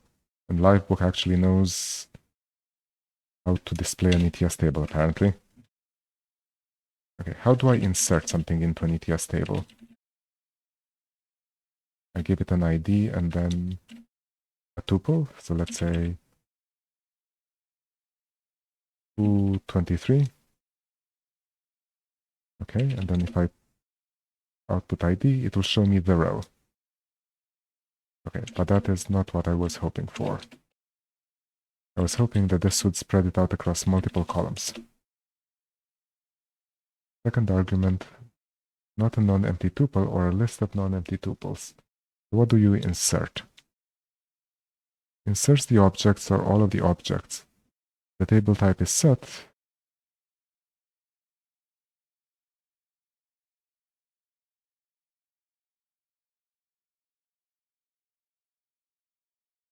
All right, and the first, I'm remembering how ETS works now. The first element in the tuple is the key. So if I do foo bar like this will return foo bar. And I also noted that it generates a new ETS table every time. What if I do day 12? Okay, then what if I do here ETS delete?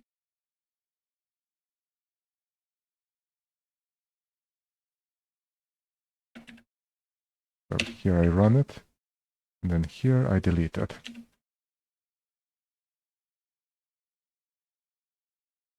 And now we should not be creating spurious ETS tables.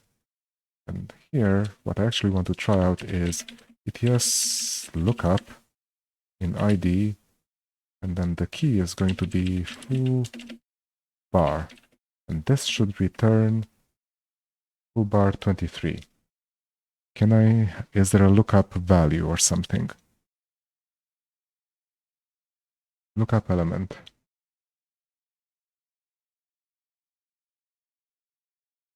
So can I do lookup element 0? Run this.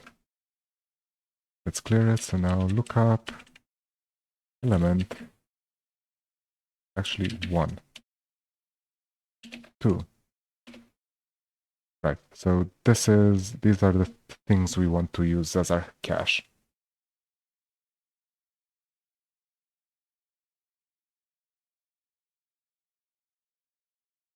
Okay, so here, we're going to start. This is going to return result. Then we're going to return result. And before this, we're going to do with. Is it with or is it try?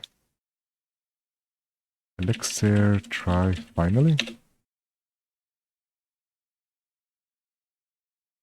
Try, catch, and rescue. We want to try and then finally. What does finally do?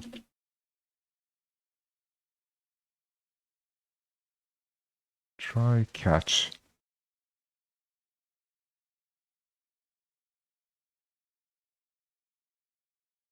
After. So this is what I want. I want after. So I have to create a file ahead of. I created the ETS table, then I run the function, then I call try do after end. Okay, so here it's ETS new day 12 and no options. Then we're going to do try do. It's going to try to compute this thing. It's going to do after ETS delete cache and then end presumably. And this should run fine. Yes. And now here we pass cache as an extra argument. Cache is going to be the last argument. And we're not actually going to use it in most cases.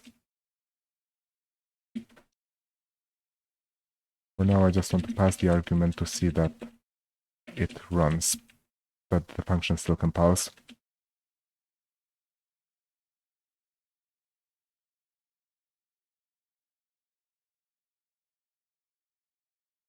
Cache.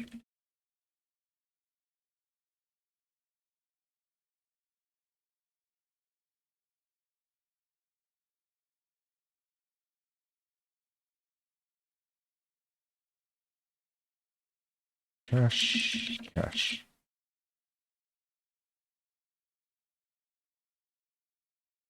And this is actually going to be a pretty useful pattern later for when we want to generate the visualization, because we'll want to put the visualization somewhere, and threading it through around is going to be annoying. So here another cache.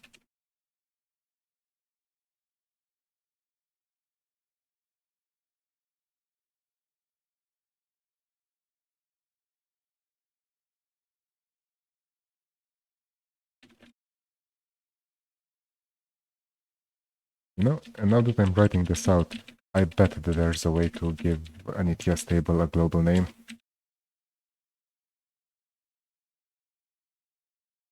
Okay, this should run. It does, and the answer hasn't changed, because of course it hasn't. So, here, whenever we have a branch, just say that this is res, we return res, but then here we're also going to do ETS insert into cache, and then we're going to insert a big tuple, and the first thing is going to be basically all of our arguments.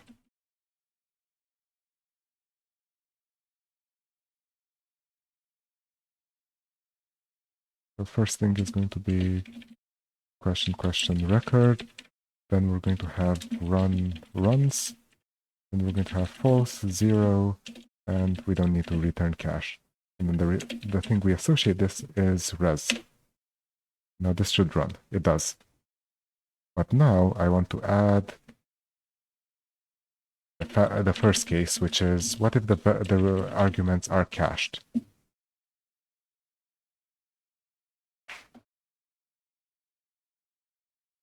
And this is annoying to write if you have multiple levels like this. If you have multiple heads like this. Okay, so let's do instead, def count cached. This is going to be record runs need hashes. No, need hashes, and then cache.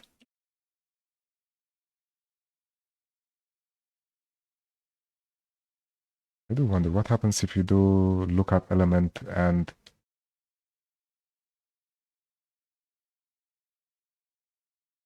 Okay,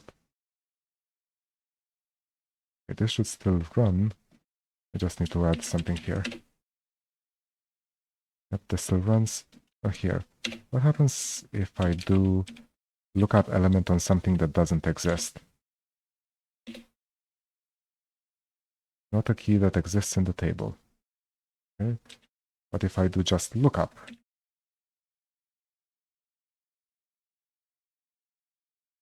this returns an empty list. So we're going to be using lookup instead of lookup element. So here, count cached. Case, actually no, ETS lookup into cache. And we're going to be looking up the record, the runs, the need dot, and need hashes. Then we pipe this into a case. If we got an empty list, then we just have to call count. Actually, we're going to call count. We're going to call count, yes. On record runs need dot need hashes and cache. And then we're going to insert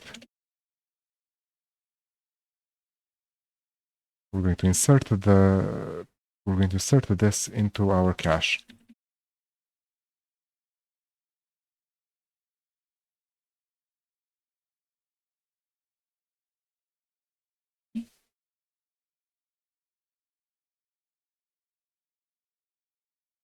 And no, not cache there, res. Okay, and then we return res. If we got a two-tuple,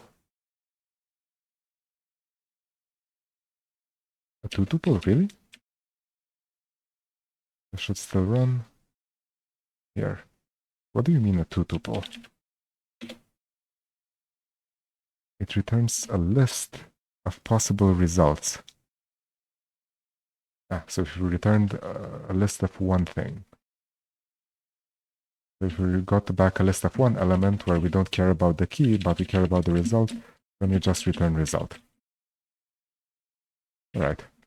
So this is count cached. And then here we don't have to do this thing anymore. We do not have to put dot. We don't have to put this into the cache here. We do, however, need to call count cached somewhere. So to start with, we call it here at the top level. But then here. We have to decide at which of these places we have to call count cached. And I'm just going to guess that this is the important bit where we split off.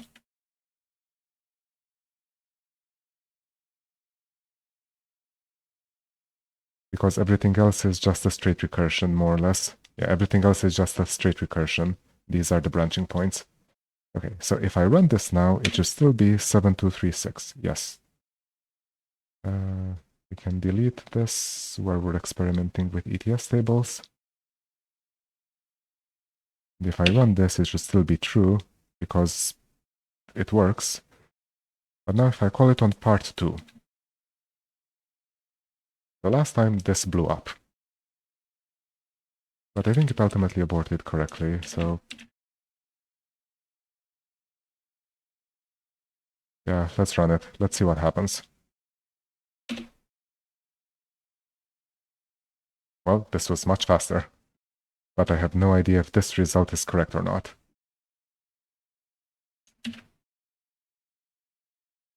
That's the right answer. You are 1 gold star closer to restoring snow operations. Oh, yay. Okay, so today was a really lovely problem. We solved it.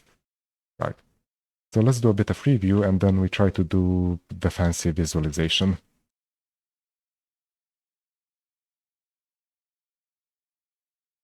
Yeah. So recap of what we did today. We started by trying to solve the problem with string matching, with regular expression matching, because this looks a lot like regular expression matching.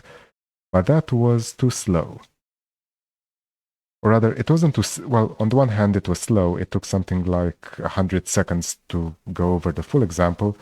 But the much more damning problem is that we just wouldn't have been able to run it on part 2, where the inputs were 5 times longer, because our algorithm was essentially exponential, and exponential up to about 20 is fine, but up to 100 is absolutely not fine. This would never have terminated if we hadn't optimized, even if we hadn't done it differently. And the way we did it differently is by just computing the number of possibilities, by slowly recursing through the list of through the records. And then being very careful about it. We had to write this. Let's make it bigger. We had to be very careful by recursing both through the records and through the runs, and keeping track of whether we're currently in a forced dot situation or not, or whether we're currently in a forced hash situation or not.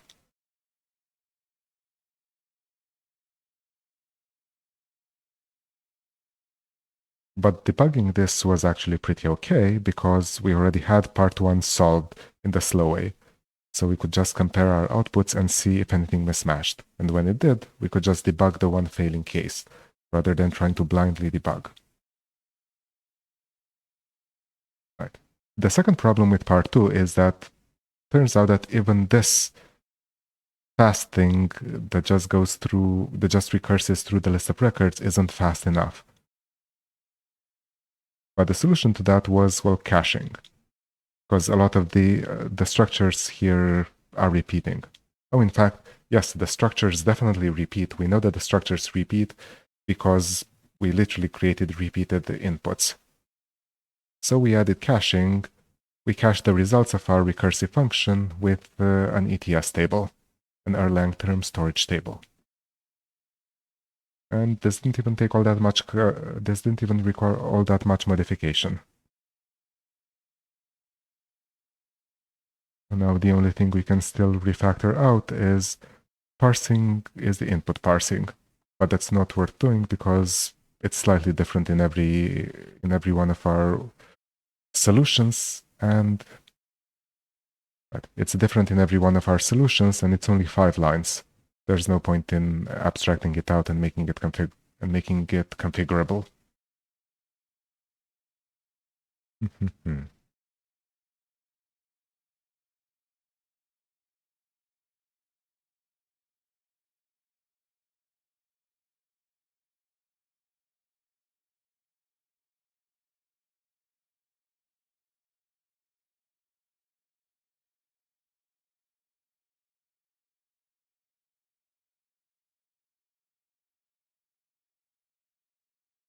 Okay, so I said we're going to do it, so actually, can we even display this? We can definitely create a visualization for the shorter ones. Like the longer ones are probably going to be way too big to visualize properly.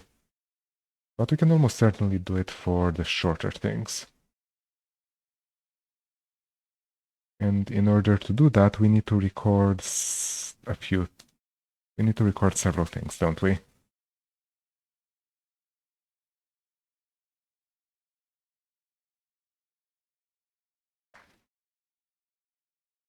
we already have all of the branching points recorded in our cache, so that's easy to do. We just need to record all the other things. And in fact, here we shouldn't be calling count cache, we should be calling just count.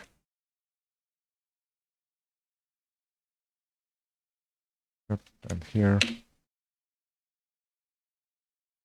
but there's no point in caching the very top level. So now our cache contains only the branching points. And we display this nicely.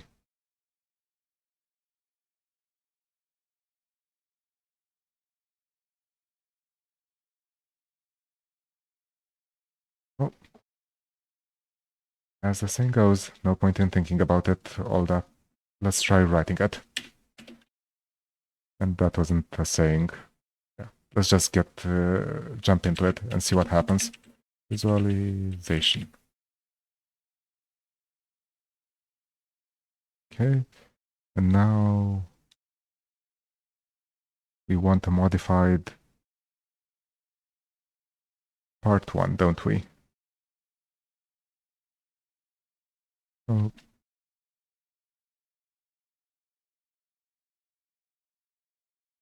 Yeah, we want to do this on part 1 because although part 1 won't illustrate the repeated nature. So let's do it with part 2. We start with this. Let's move this into a module first. Module part 2 do. This is called unfold, and it is literally going to be this function.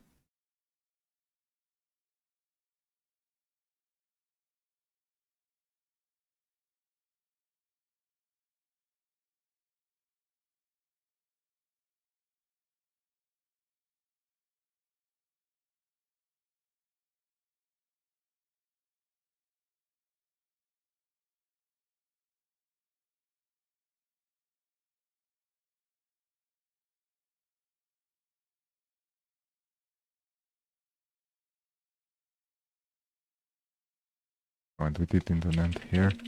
We didn't need an end here.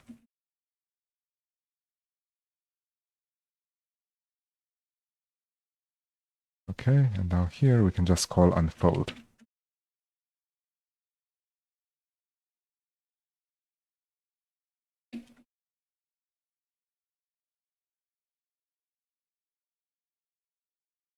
And it still runs.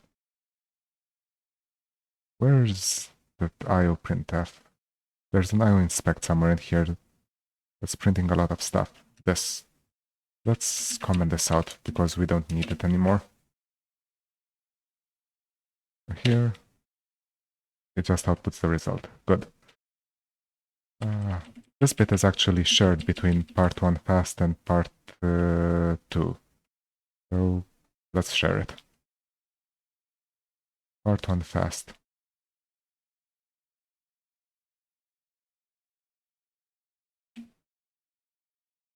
This is called read input. It takes a key now as an input.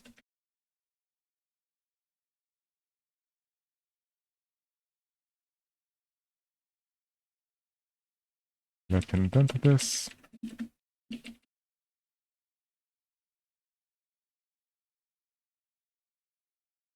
This is now input instead of full. Okay. Now, I bet we can use it here. Part 1 fast read input. Why did it not autocomplete? Presumably because the module isn't compiled yet. Okay, now this should still run. Yes. And in part 2, here we do part 1 fast read input full. Okay. And now we can just copy these two things in visualization. But I don't want to run it on full, I want to run it on example. So this is our unfolded example. Next, we're going to map it through part 1 fast count.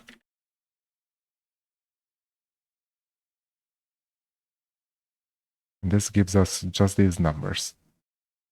However, I would like to do something different. I would like part 1 fast to also return the cache, or rather the cached values. So this is a row. It takes a row. And this is unchanged. But now I'm going to pass an extra option here.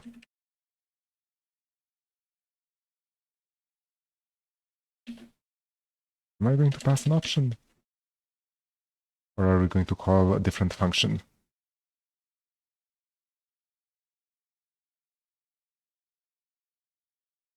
Let's pass count viz. Let's call it count viz.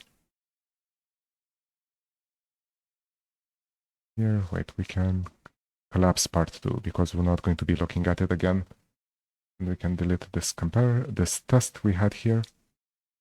Now here, we have count, and we now have a second function called countViz, which is going to be the same as the first function, except it's also going to return the cached values.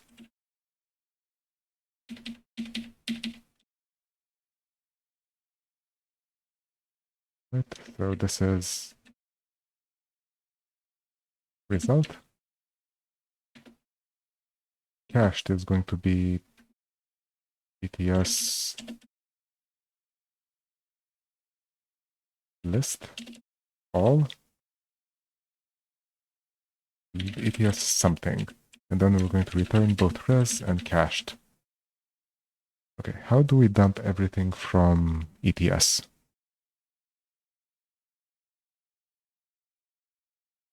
Match. Continues a match started with something. Erlang list all values in ETS.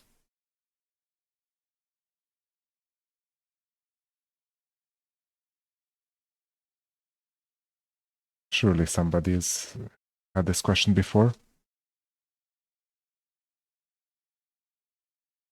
Tab to list.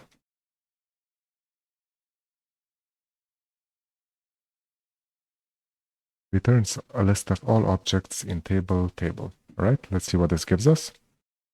So where are we? Here, ETS, tab to list, cache. This works, and now here, it also gives us the cached values. At the very top of this,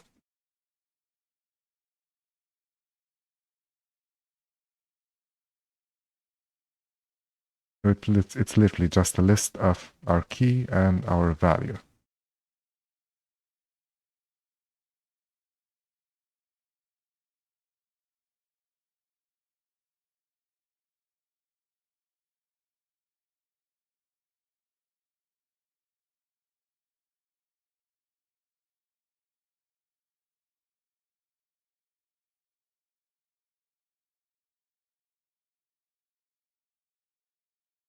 So now I think we want to redo this sort of count logic, but call it a draw instead.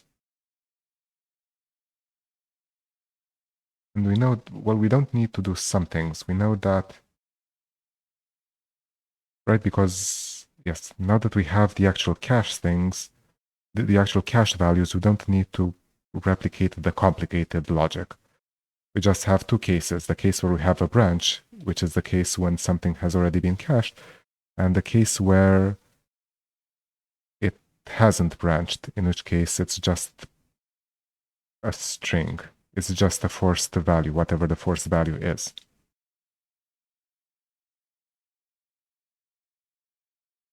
So how do we display this? Actually, let's take this enum.take 1. Let's just look at the first. In fact, let's do at 1. And then here we have a then. Because we're never going to run this on more than one example at a time.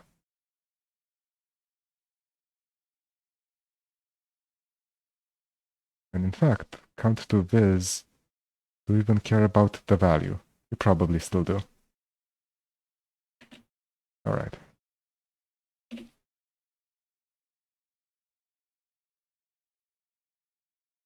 And this is going to have to be a recursive function. So here, this is just going to do viz. Let's call it viz.generate. Let's call it viz.generate of row.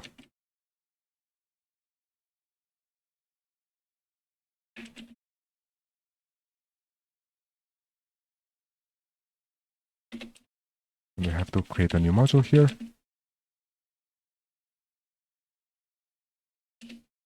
We called our function generate, it takes a row, and then it does some stuff. The stuff that it does for the moment is literally just call part1 count viz.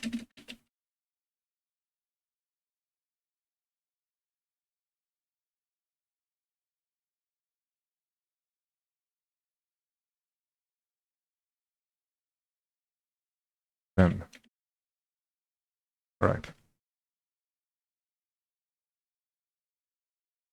So now actually our generate, once we have this, we're going to have to traverse the record again. One by one, we're going to have to traverse the record.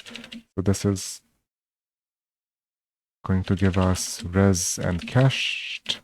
And I'm not sure we're going to need res for anything, but we're instead going to match here on record. Here we're just going to go through generate, record, and cached. Def generate.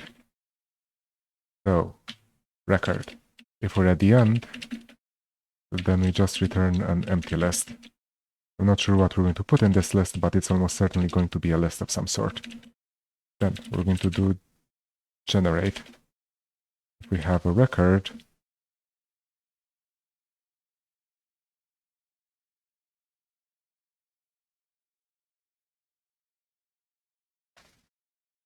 also just realized something else here. We don't need all of the parameters, do we? In our count, in our cache here.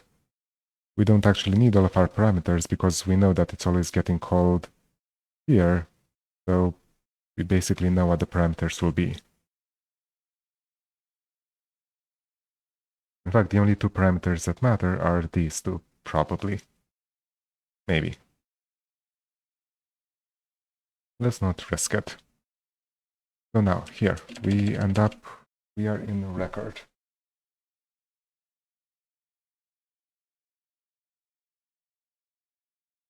Now that actually matters. This actually matters. So can we end up in the same record, at the same record with different runs? We can. So we do actually need all of the parameters.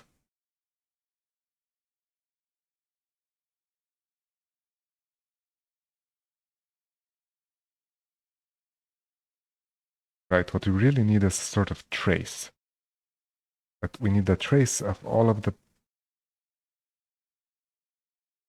What I'd like to have is a trace of all of the invocations of the count function so that I can print it out nicely. So that I can draw it out nicely.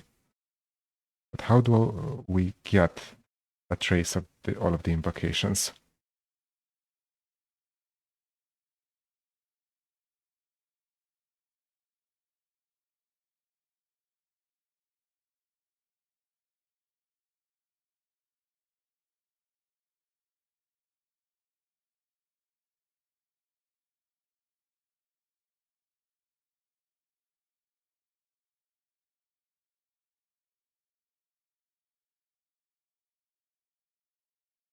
Honestly, maybe we just go through it all again.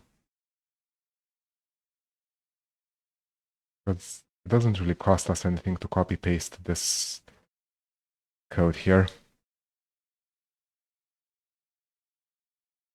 It's a bit defeatist because, well, it would be much nicer if we could just return an annotated result. But ultimately, we don't need to do that.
In fact, we don't even really have the branching points, do we? We don't have the branching points because we have the cached values for the two branches, but not for the branching point itself. Then even if we had something for the branching point, we wouldn't have anything on the trail leading to it.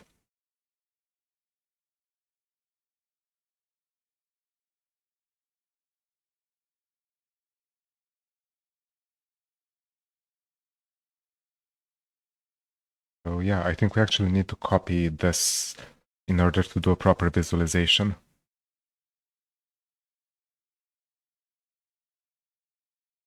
And we don't want to modify this one because keeping track of something for every single point in our tree is unfeasible because again it's exponential to the power of 100.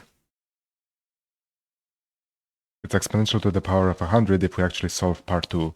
But we can, for our visualization, we're just going to do it for a tiny example. So it will be fine to store exponential amount of data there.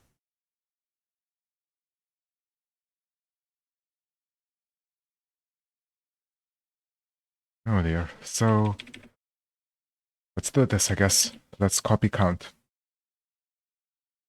And then we're going to simplify it because we don't need the cache anymore.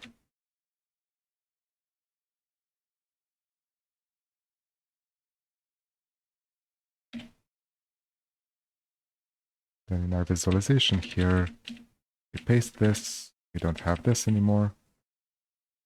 We don't have count anymore. We don't need this count viz anymore either. This should still run. I haven't broken it. Good. So here we do part2 unfold viz count. The first example is actually pretty big.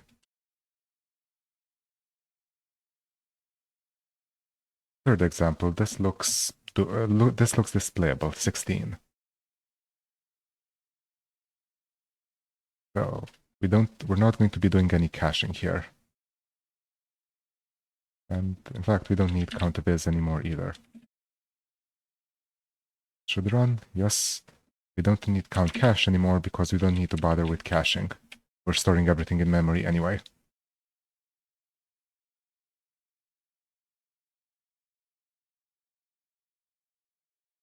Instead of cache here, we just pass nil, because it doesn't matter.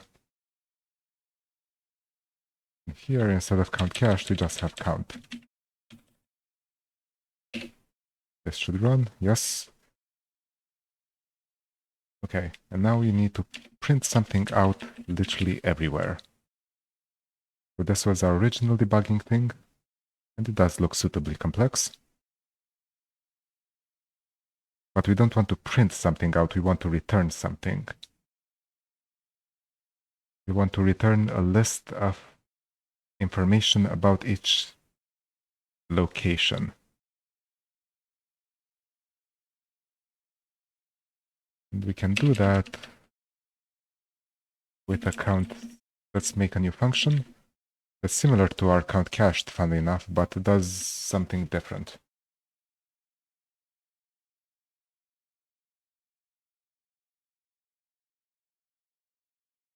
We will need to assign individual unique node names to these things, which we're just going to do with an MD5 or something. Okay. So records. Actually, let's get rid of our cache parameter.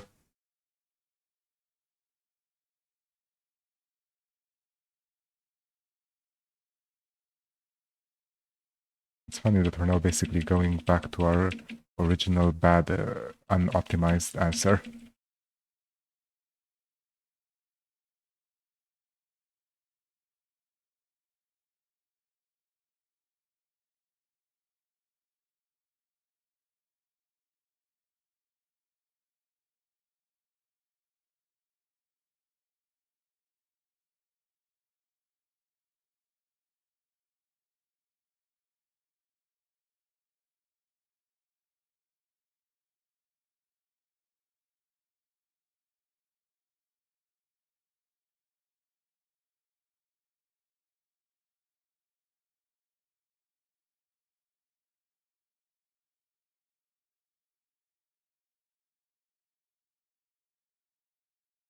Okay, and this should still run, and it does. Now we have a count 0. Yeah, we're now going to do our count 0 function. This takes records, runs, need dot, need hashes.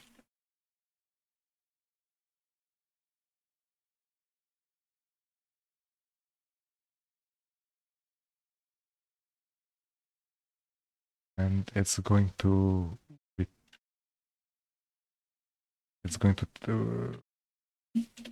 first off, it's going to call count of exactly the same things. Records, need dot, need hashes. And we expect count to now return a result and an accumulator list. And we're going to return the result and something constant to the front of our accumulator. And the something is going to be records, runs, need dot, need hashes. Could we have done this with the ats table? Possibly yes, but I think it's clearer this way. Do we need the result here as well? Yes, let's add the result as well. And then this count returns an empty list and a 1. This returns an empty list and a 0. This returns an empty list and a 0. Empty list and a 0.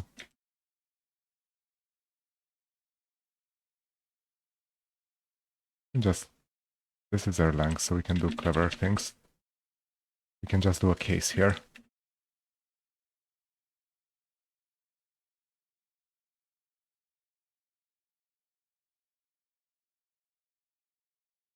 Case do. We get a single integer when is integer of rest. Then we return this, and it's actually the first time we have to create a list here.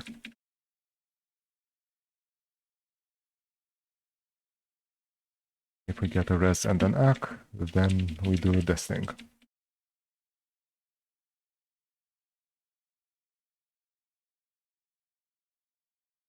Okay, so now we don't need to fix all of these ones.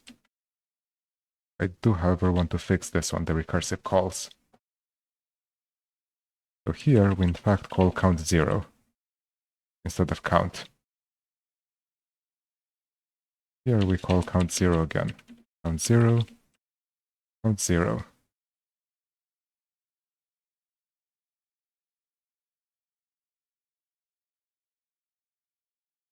Count 0, count 0, count 0, 0. And here, when we're going to call count 0, and count 0 always returns a result, the result, and then the accumulator. So here we're going to have put dot, then acc1, and here we're going to have put hash and acc2. Then we're just going to return put dot plus put hash, then acc1 const to acc2. This should return a massive thing, whatever. Okay, and now we want to draw this. Where's the put s? Let's comment this out. We don't need to print out stuff. Right, what does this return? This should return a flat list. Yep, it's a list, and then every single point, every single branching point that we have.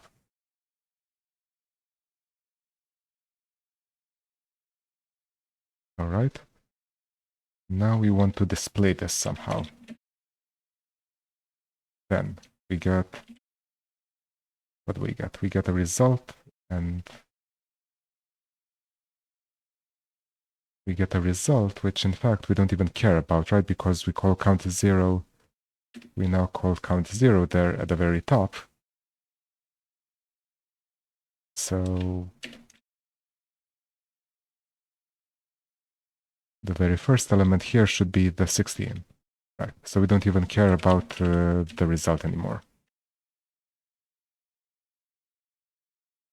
And let's call these nodes.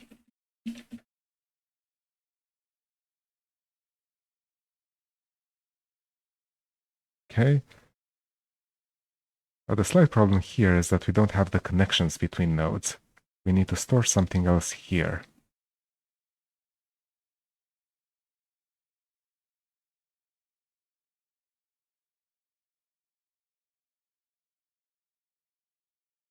And what do we need to store?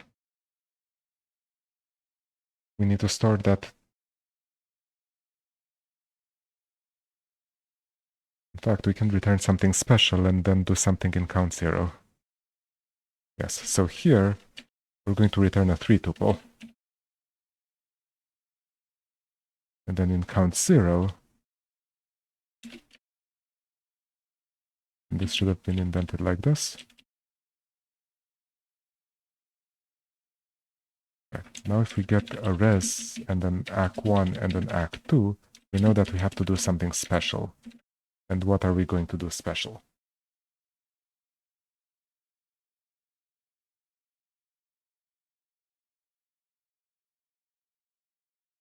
We're going to store a branching point. We're going to store a branching point somehow.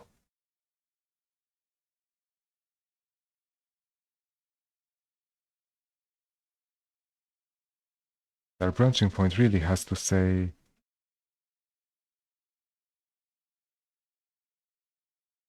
this isn't quite right. We don't want to return ACK1 and ACK2. We want to return this call, the value of this call, and then the value of this call, which we know are going to be the heads of ACK1 and ACK2.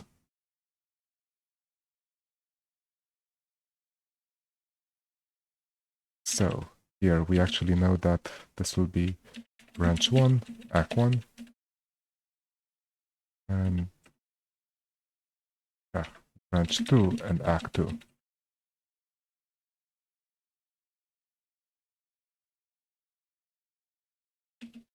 And here it's basically B1, ACK1 const with or concatenated with B2, ACK2.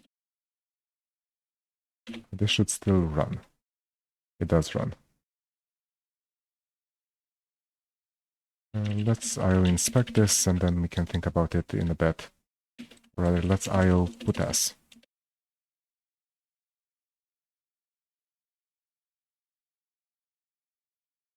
How do we say this? We say branch into inspect B1 and inspect B2. Branch into something, branch into this and branch into that.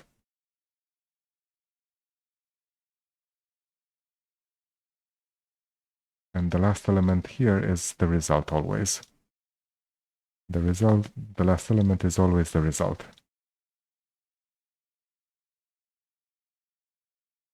Do we want to do it like that? No.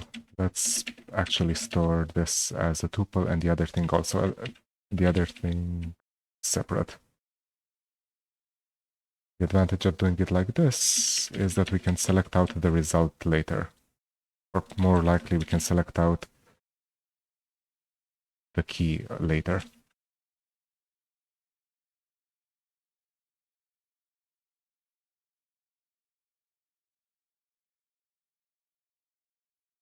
This should still run. Yes, branch into this, and then branch into this and this. And there are a lot of branches, unsurprisingly. So how do we store the branches? We can just shove them into this list with a different key. I mean, it's Erlang, it doesn't actually need the list to be the same type all through or throughout.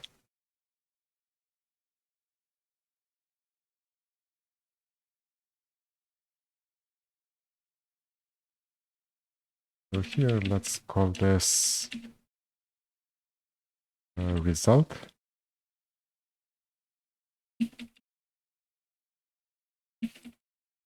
And here we're going to store something else. To store a branching point. And this is going to be branch.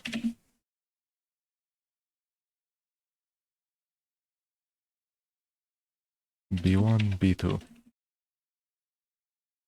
And in fact, it's going to be the first element. What if it branches into a branch?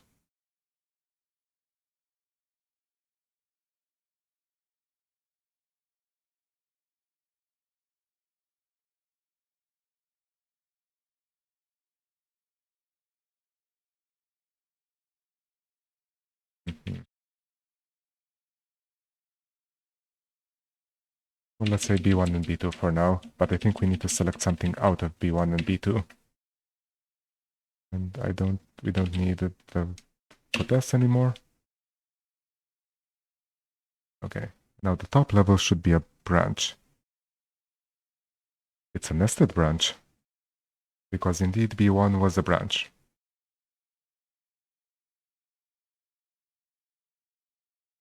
Right, so we definitely need to select something out of the branch, and what I want to select out is, in fact, the key.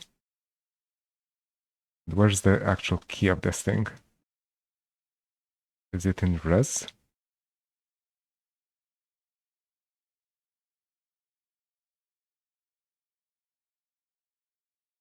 Result is a single number.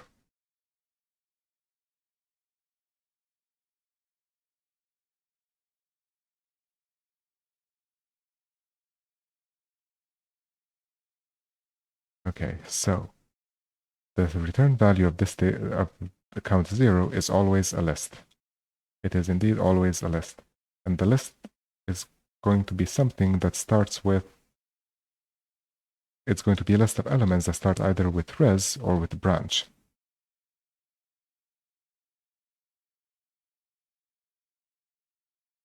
And if this is a res, if it's in the res case, then I want to select the second element as the branch, as the value there. But what if it's a branch?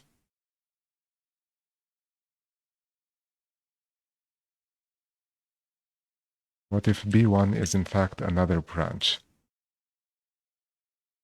It's another branch, then really what I want are these things, which I'm not encoding anywhere, which is wrong. Right, so here, there has to be this here as well.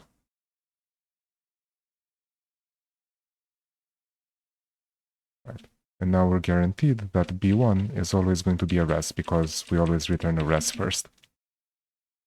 So this is going to be res, key 1, and something. And then this is going to be same story, res, key 2, and something. Then here, when we branch into key 1 and key 2. This should run. Yep, and now our branching should no longer be nested. So at the very top level, we get a result for 16, as expected. And then there's also a branch.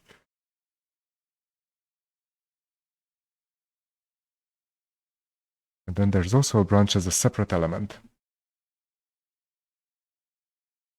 Is this correct? Notably, the branches are one element less. So really, I want to integrate this branch into this result somehow.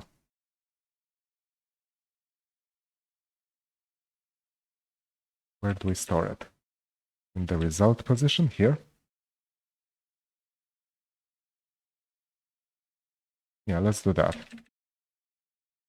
Because we never actually modified this result, so this should be fine. This will be res, it will be a tuple of res and then branch. And close tuple here.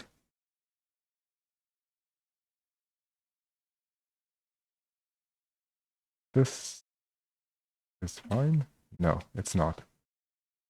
There needs to be one more close tuple. Now this should run. Yes.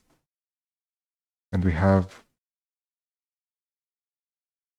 top level result, which is the result for the top level string, which is a 16, and then a branch into two other things. And these we can look up here.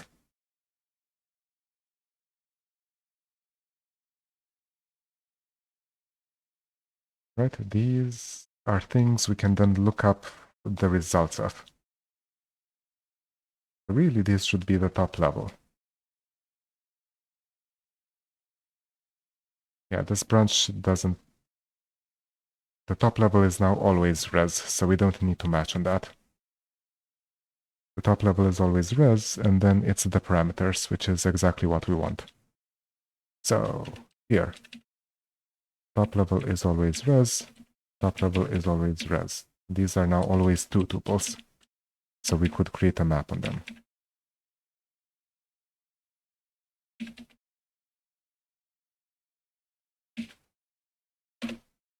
This should run. Okay, so the top level, this is a big key, and then this is the result, and the result happens to be a branch. Okay, we can actually remove one more level of... right, so here, this is just going to be called single, isn't it? Single. This is going to be called single as well.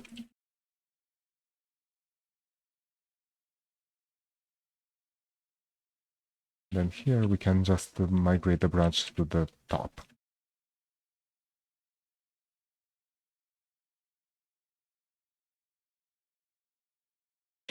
This still runs?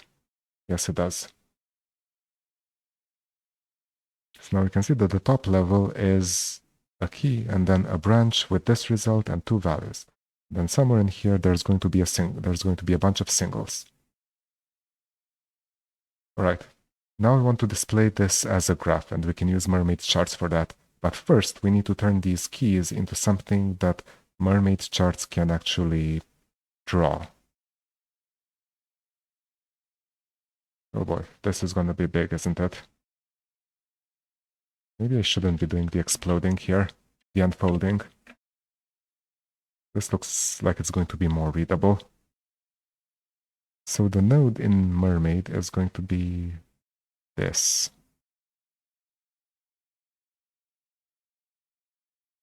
Let's look at the documentation for Mermaid.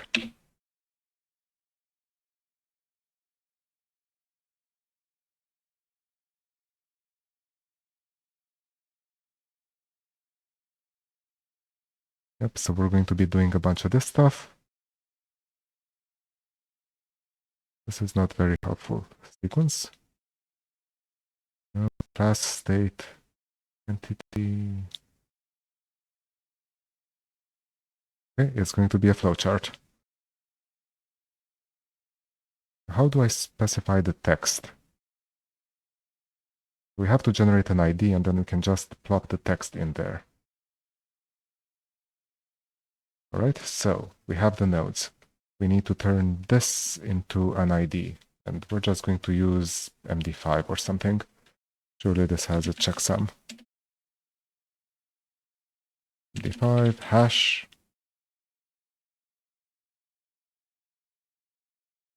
Erlang then? Maybe Erlang has something?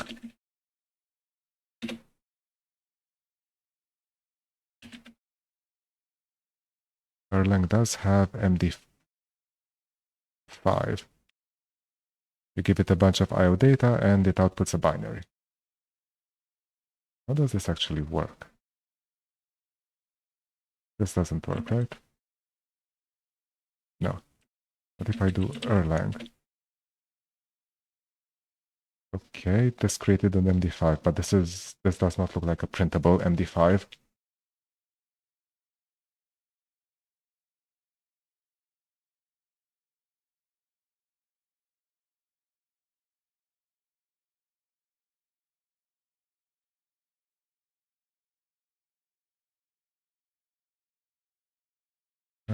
Elixir binary to hex digits.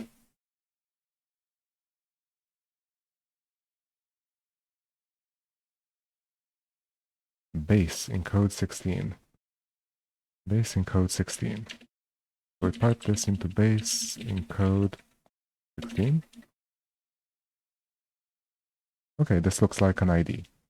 So here, for nodes, we take every one of the nodes and we generate a new key for them.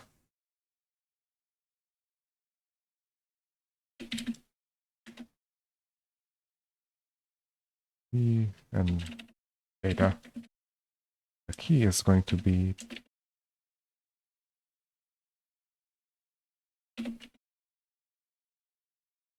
this thing. So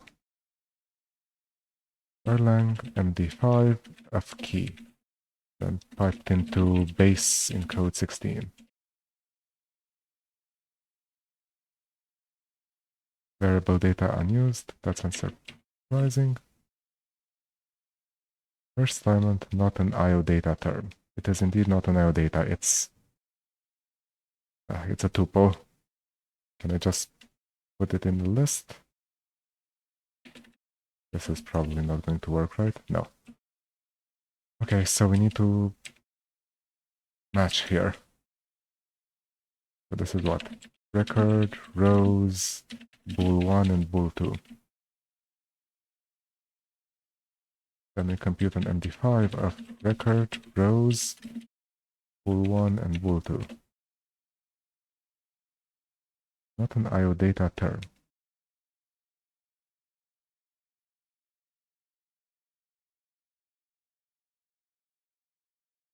What if it's just on record? Okay, this works. What if I add B1 and B2? Is it capable of... No, so these have to be what? Bool2 integer maybe?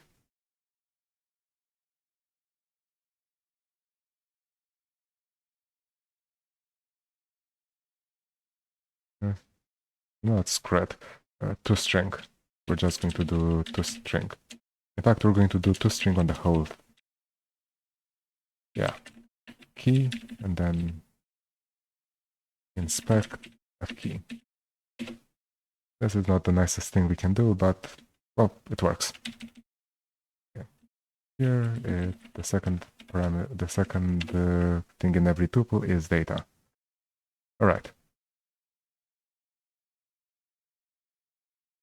And if we have a branch, we have to do something else. We have to modify the data. The data is case data 2. If it's a single, then we're going to leave it as is. If it is, however, a branch, and then has a result, and then key 1 and key 2. Then we're going to do what? We're going to return a new branch.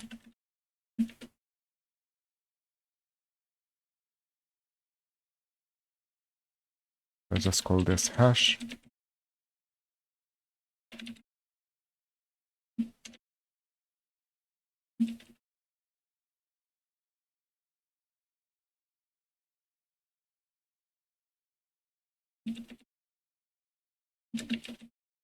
This doesn't have to be a string, this can be literally anything. And it's not hash, it's viz.hash. And here we have branch viz.hash k1 and viz.hash k2. Okay, and now we have to convert this into something that looks like a mermaid chart. So we have to write ID, then the text. We're going to need a text as well. And what is our text even going to be? Our text is going to be the key, presumably.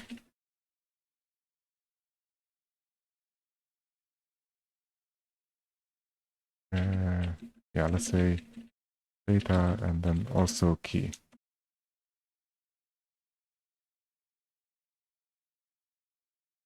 We're going to use this as the... So this is going to be the key of our node, and then this is going to be the text inside of the node. So now we pipe this into another enum map, and we get a key, which we get an ID. And then we always get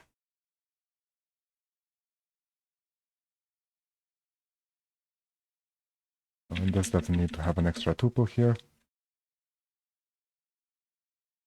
And then we get something that is either a single or a branch. And then we actually get the full key. And we output a string. And the string is going to start with ID. Then it's going to have the text here that we want. Use double quotes. Sure, we can use double quotes. Here we're going to have what? Key 1. We're going to have the first element of the key. It's going to be called records. Then we don't care about runs, and we don't care about neat dot or about hash count. It's called hash count. It's called neat hashes.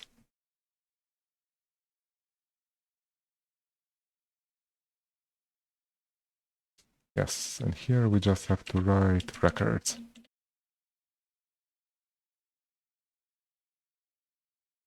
Which is piped through enum list to string. So this should definitely output something.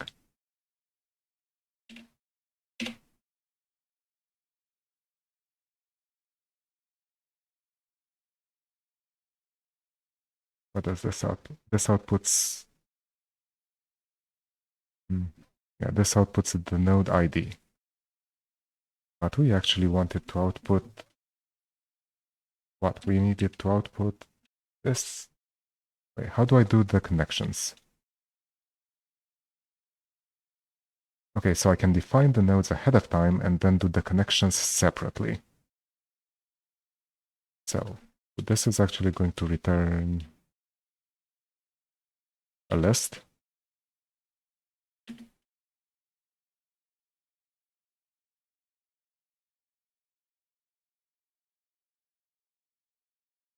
And then the first thing it will return is, it will just be the ID and the string. And then the second thing, which it may or may not return, actually, depends on whether data is a single or a branch. So this concatenated with, in fact, this const with. Const.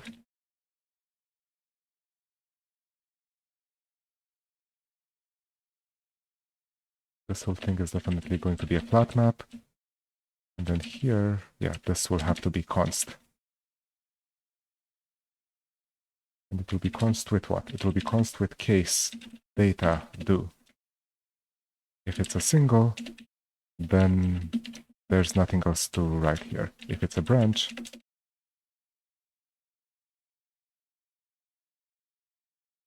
then we're going to ignore the result for now, K1 and K2. And we're going to output a list of two strings,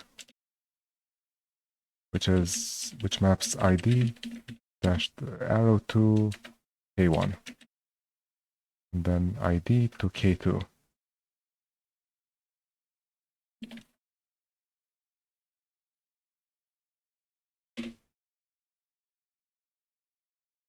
Do we have any arrows? We do. Okay, let's join this whole thing up into a string. Let's see what we get.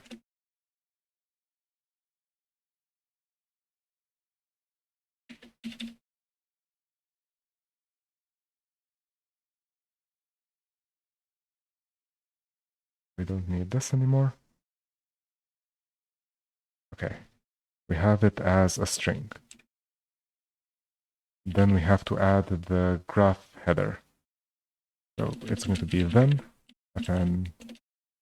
nodes, and we're going to do what? We're going to output a string, and it's going to be graph td new line, and nodes. Okay, and now we pipe this into Kino Shorts Mermaid, and we should get a graph. Or an error. One of the two. Syntax error in text. This is an amazing... Yeah, this is an absolutely stellar error message. I'm so happy that it told me. Do I get an error in the console at least? Yes. Okay, so the error is semicolon. I'm probably missing a semicolon, aren't I? So ID doesn't need this. Oh, this doesn't need semicolons either. Wait, do I just never need semicolons? Syntax error. Let's add some spaces here just in case that's what it wants.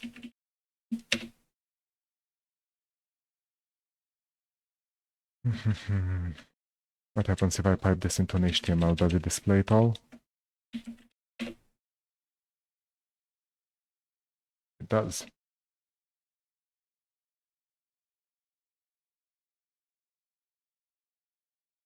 Let's do break here. Does this work? Yes. And break here as well. Okay. It doesn't like this graph. Presumably because it doesn't like the keys. Right? So let's not...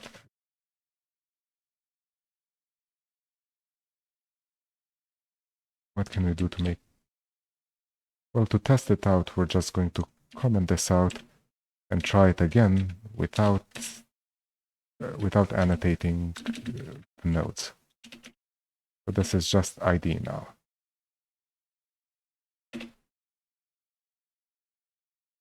Okay, and now this should work, right?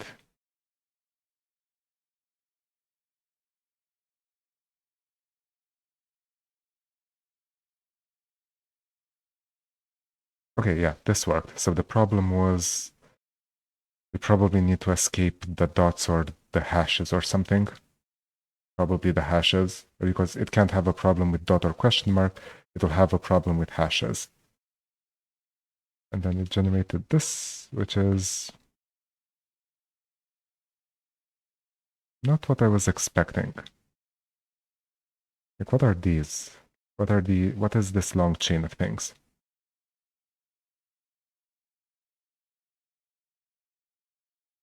This long chain of things is going to be... this is annoying. Okay, what happens if I remove this? It errors out. It shouldn't error out though.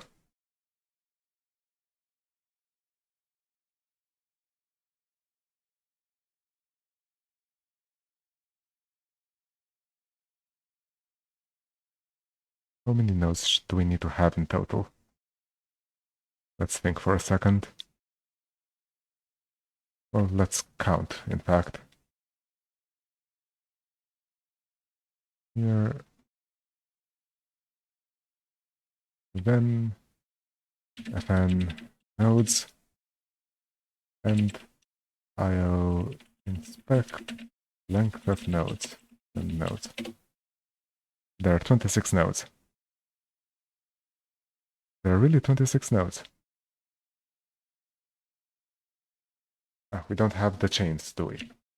Of course we don't have the chains, we just have the branches. So let's get to the structure of this, correct? Right, so here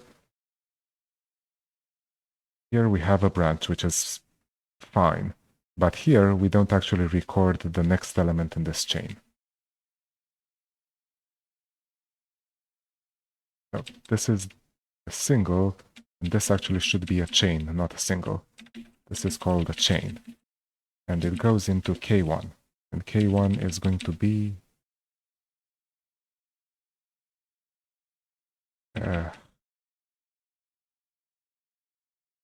K1 is going to be this.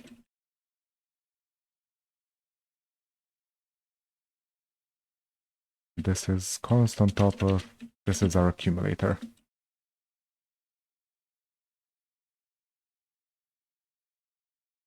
Okay, now it should error out because we're not pattern matching on the chain correctly. Here, data. If we have a chain and we have a result, then we have a key 1, then we match this into, we turn this into what? Chain res and this dot hash of k1. That's correct. And then here, if we have a chain, we have to create one level of branching.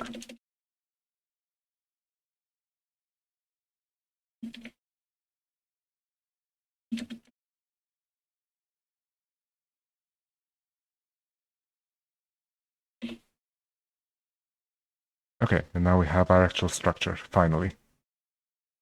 Now, the names of the nodes are annoying. So let's fix that.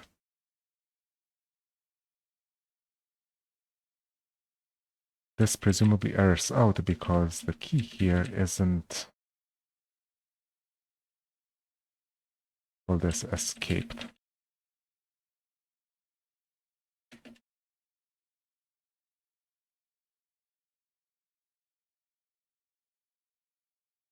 Let's call this escaped.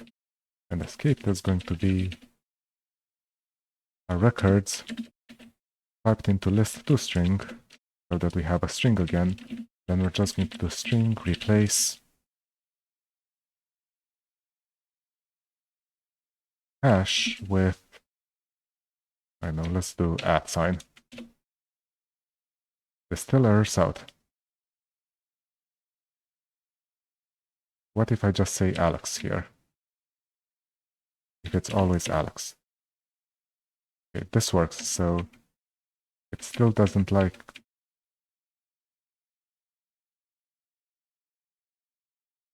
Let's IO inspect. What do these look like? What's likely the problem? Oh, the problem is it's just, no, it's a string, so it should be fine.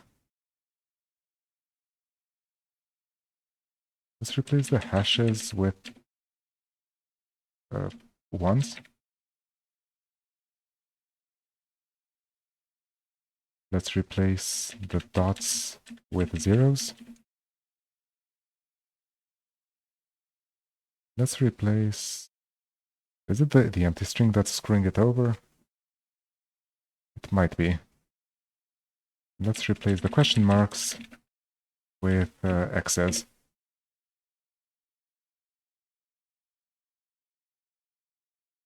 Okay, and then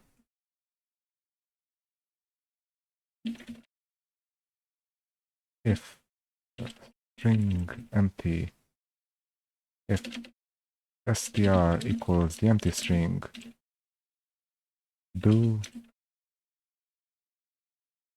let's just call this leaf, else str. Okay, now can I not replace the question marks? Can I not replace the dots? Can I not replace the hashes? Okay, and where's the leaf? Leaf is here at the very end. And it's not called leaf really, it's called empty.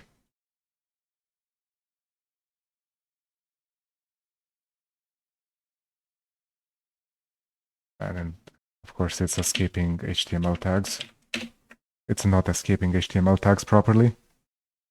All right, so now we have, this is how it, this is our computation. And I change the font to be monospace.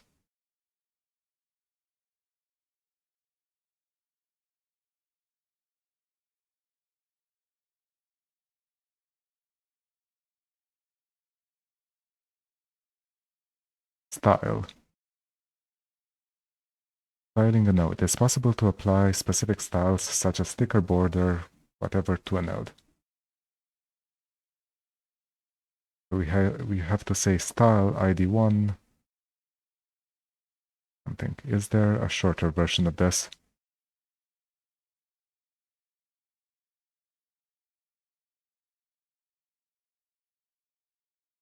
Let's try outputting this and see what happens.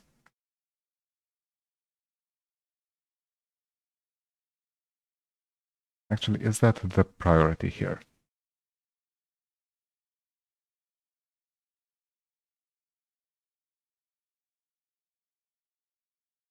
Surely there's some way to say global style.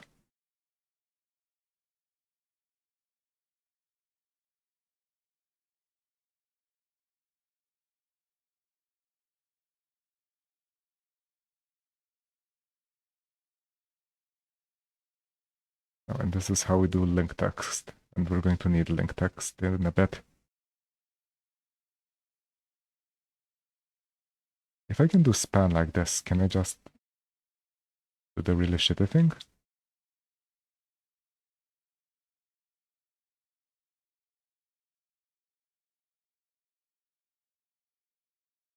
Okay.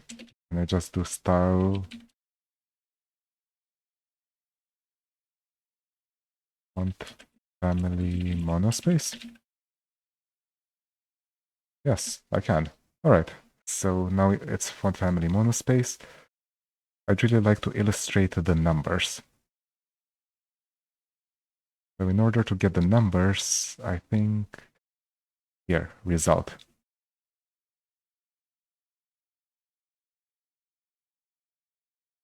Spec res.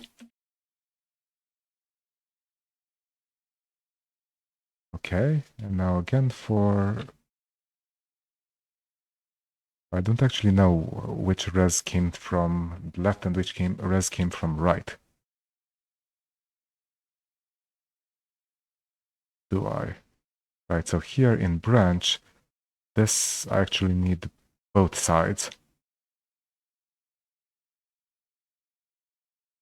Here in branch, no, that's part 2. Here in branch, I don't want put dot and put hash. I want 4 things.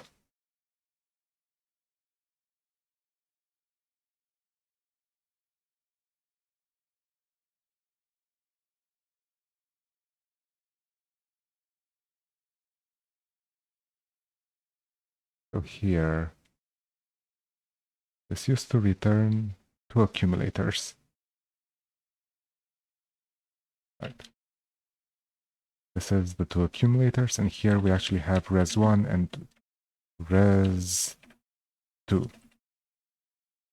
This is res1 plus res2, so that we don't break it. But here in branch, we're going to store res1 and res2.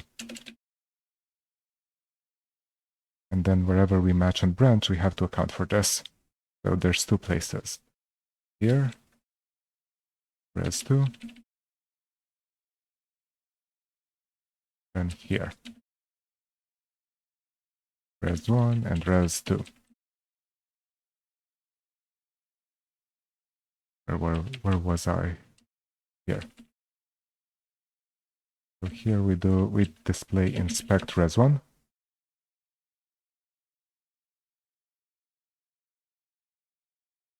And here we display inspect of res2.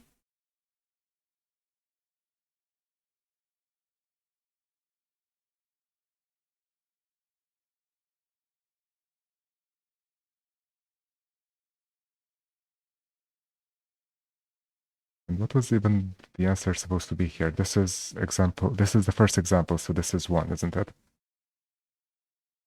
So this is the third example.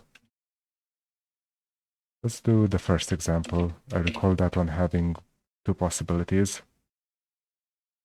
Woohoo!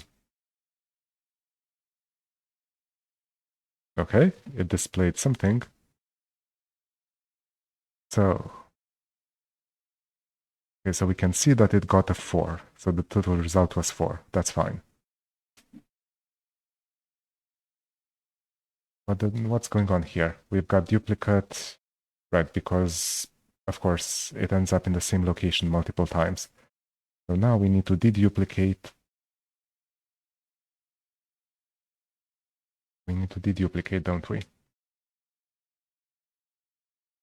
Uh, uh, uh. And we can just do this in the really lazy way, can't we? We can do enum sort. This should run and shouldn't change anything. And enum unique or enum dedupe. And now it works. Aha, haha. Let's make this smaller so that we can get a better total view. Okay, so we start with, what's the story here? The story here is we start with this whole string. And then we chop off the first element and go to 4. Then we chop off one more element. We really should say here whether it's the dot case or the hash case. Yes, that would be helpful. Yes, in fact, that would be the most helpful thing. And then the 2 really should just annotate the rectangles somehow. How do we annotate the rectangles?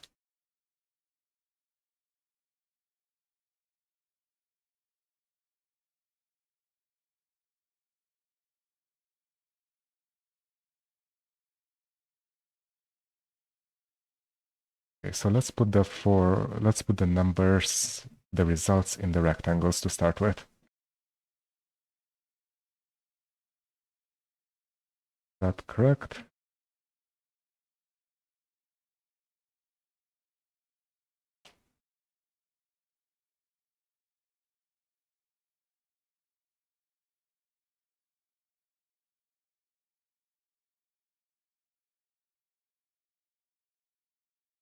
Actually, no. Let's do the pretty thing first. So it's put dot and put hash. So we know the first one is the dot and the second one is the hash. The first one is the dot, the second one is the hash. So here, the first one is the dot and the second one is the hash.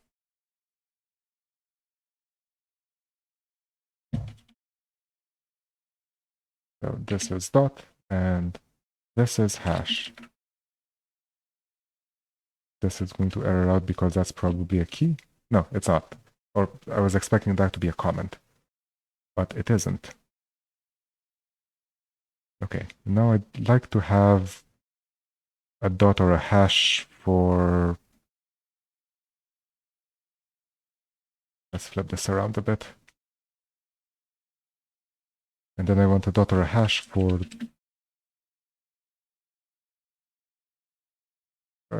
the single chain case.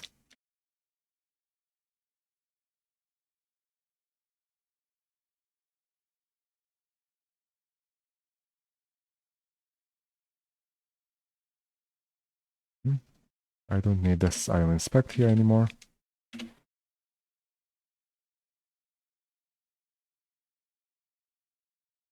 This colon isn't really helping.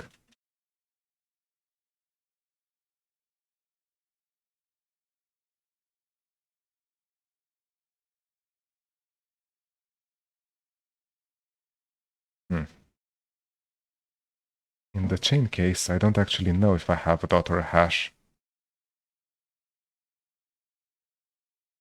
Honestly, I'm getting a bit tired, and it's obvious in the chain case what we're doing because it's the first thing. But if it's the first thing, then we should just be able to...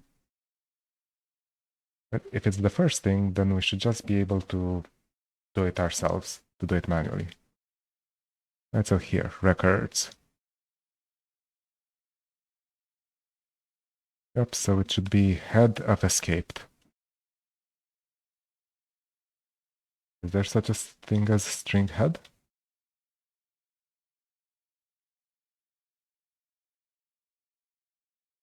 At returns the graph image position E as a string. Okay, so in the chain case, here we actually do recur escape.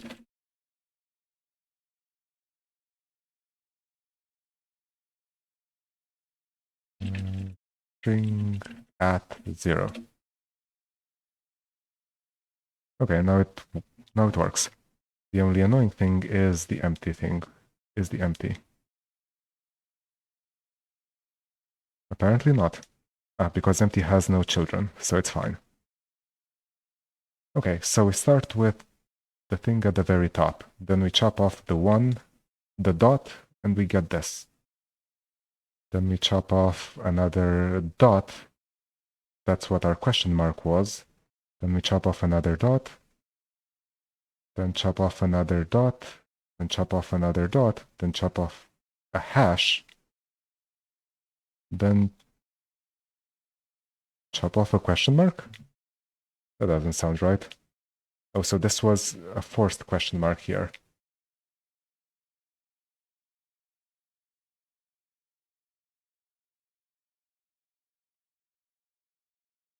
But we know that this question mark had to be a dot because of this. Fine. Then we chop off some more dots. Dot, dot, dot. And then we end up here, which is incorrect. So this is a bad result. So we should probably annotate the zeros somehow. Right? Like if we end up here in a single and the result is 0, we should do something special. Or rather here. If the result is 0, we should do something special.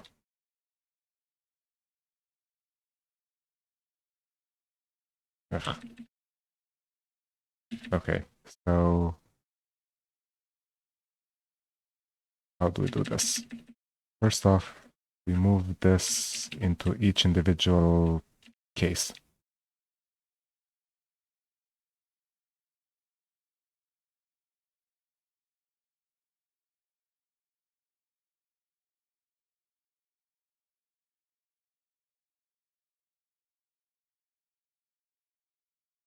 Then we get rid of this top-level list munging. This is fine. We split this onto a new line. And this has to be split across multiple lines too.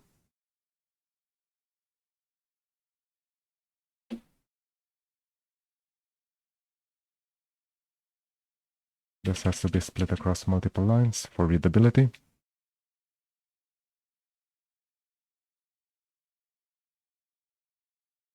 And this should compile. And this should be unchanged. Okay. So now here, in the single, we're going to have two different cases. We're going to have the 0 case and everything else case. In the 0 case, we're going to change background. Background F00.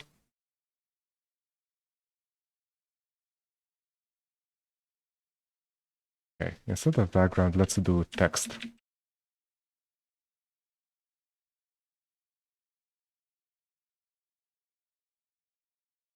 Not called text, is it text color? Oh, it's color. It's color.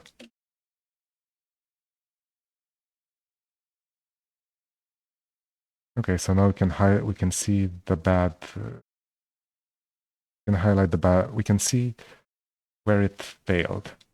So these are all of the failure points.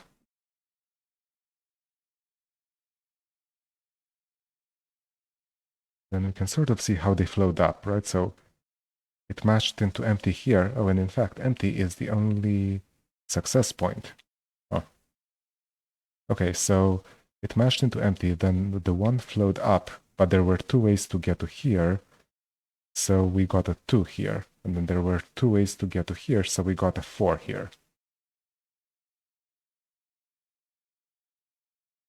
What happens if we try this on the second example? Second example is kind of nasty. What was the third example? Let's look at 12 again. I don't want to get the third, fourth. Maybe this one's interesting. This is, what, the fifth example.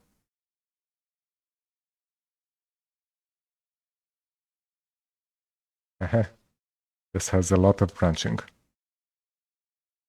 And some of these empties are actually wrong. Yeah, this is going to be the thumbnail.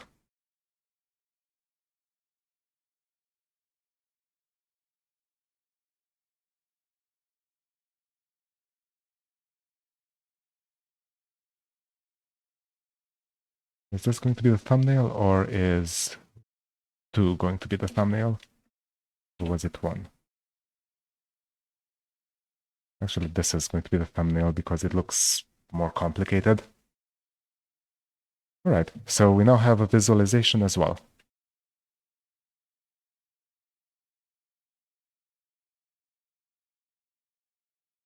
So to recap, we solved part 1, we solved part 1 again, then we solved part 2, and then we added our visualization. I wonder how the stats look like for today. Yep, a lot more people solved part 1 than part 2. But this is interesting. This number was more like 13,000 yesterday. So I guess more and more people are dropping off. Maybe people got, when the recursion is, where's part 2? Part 1 fast. Yeah, like this recursion is indeed tricky. It's conceptually simple, but you can very easily make mistakes writing this. Okay, then that's it for today. Thank you for listening, and see y'all tomorrow.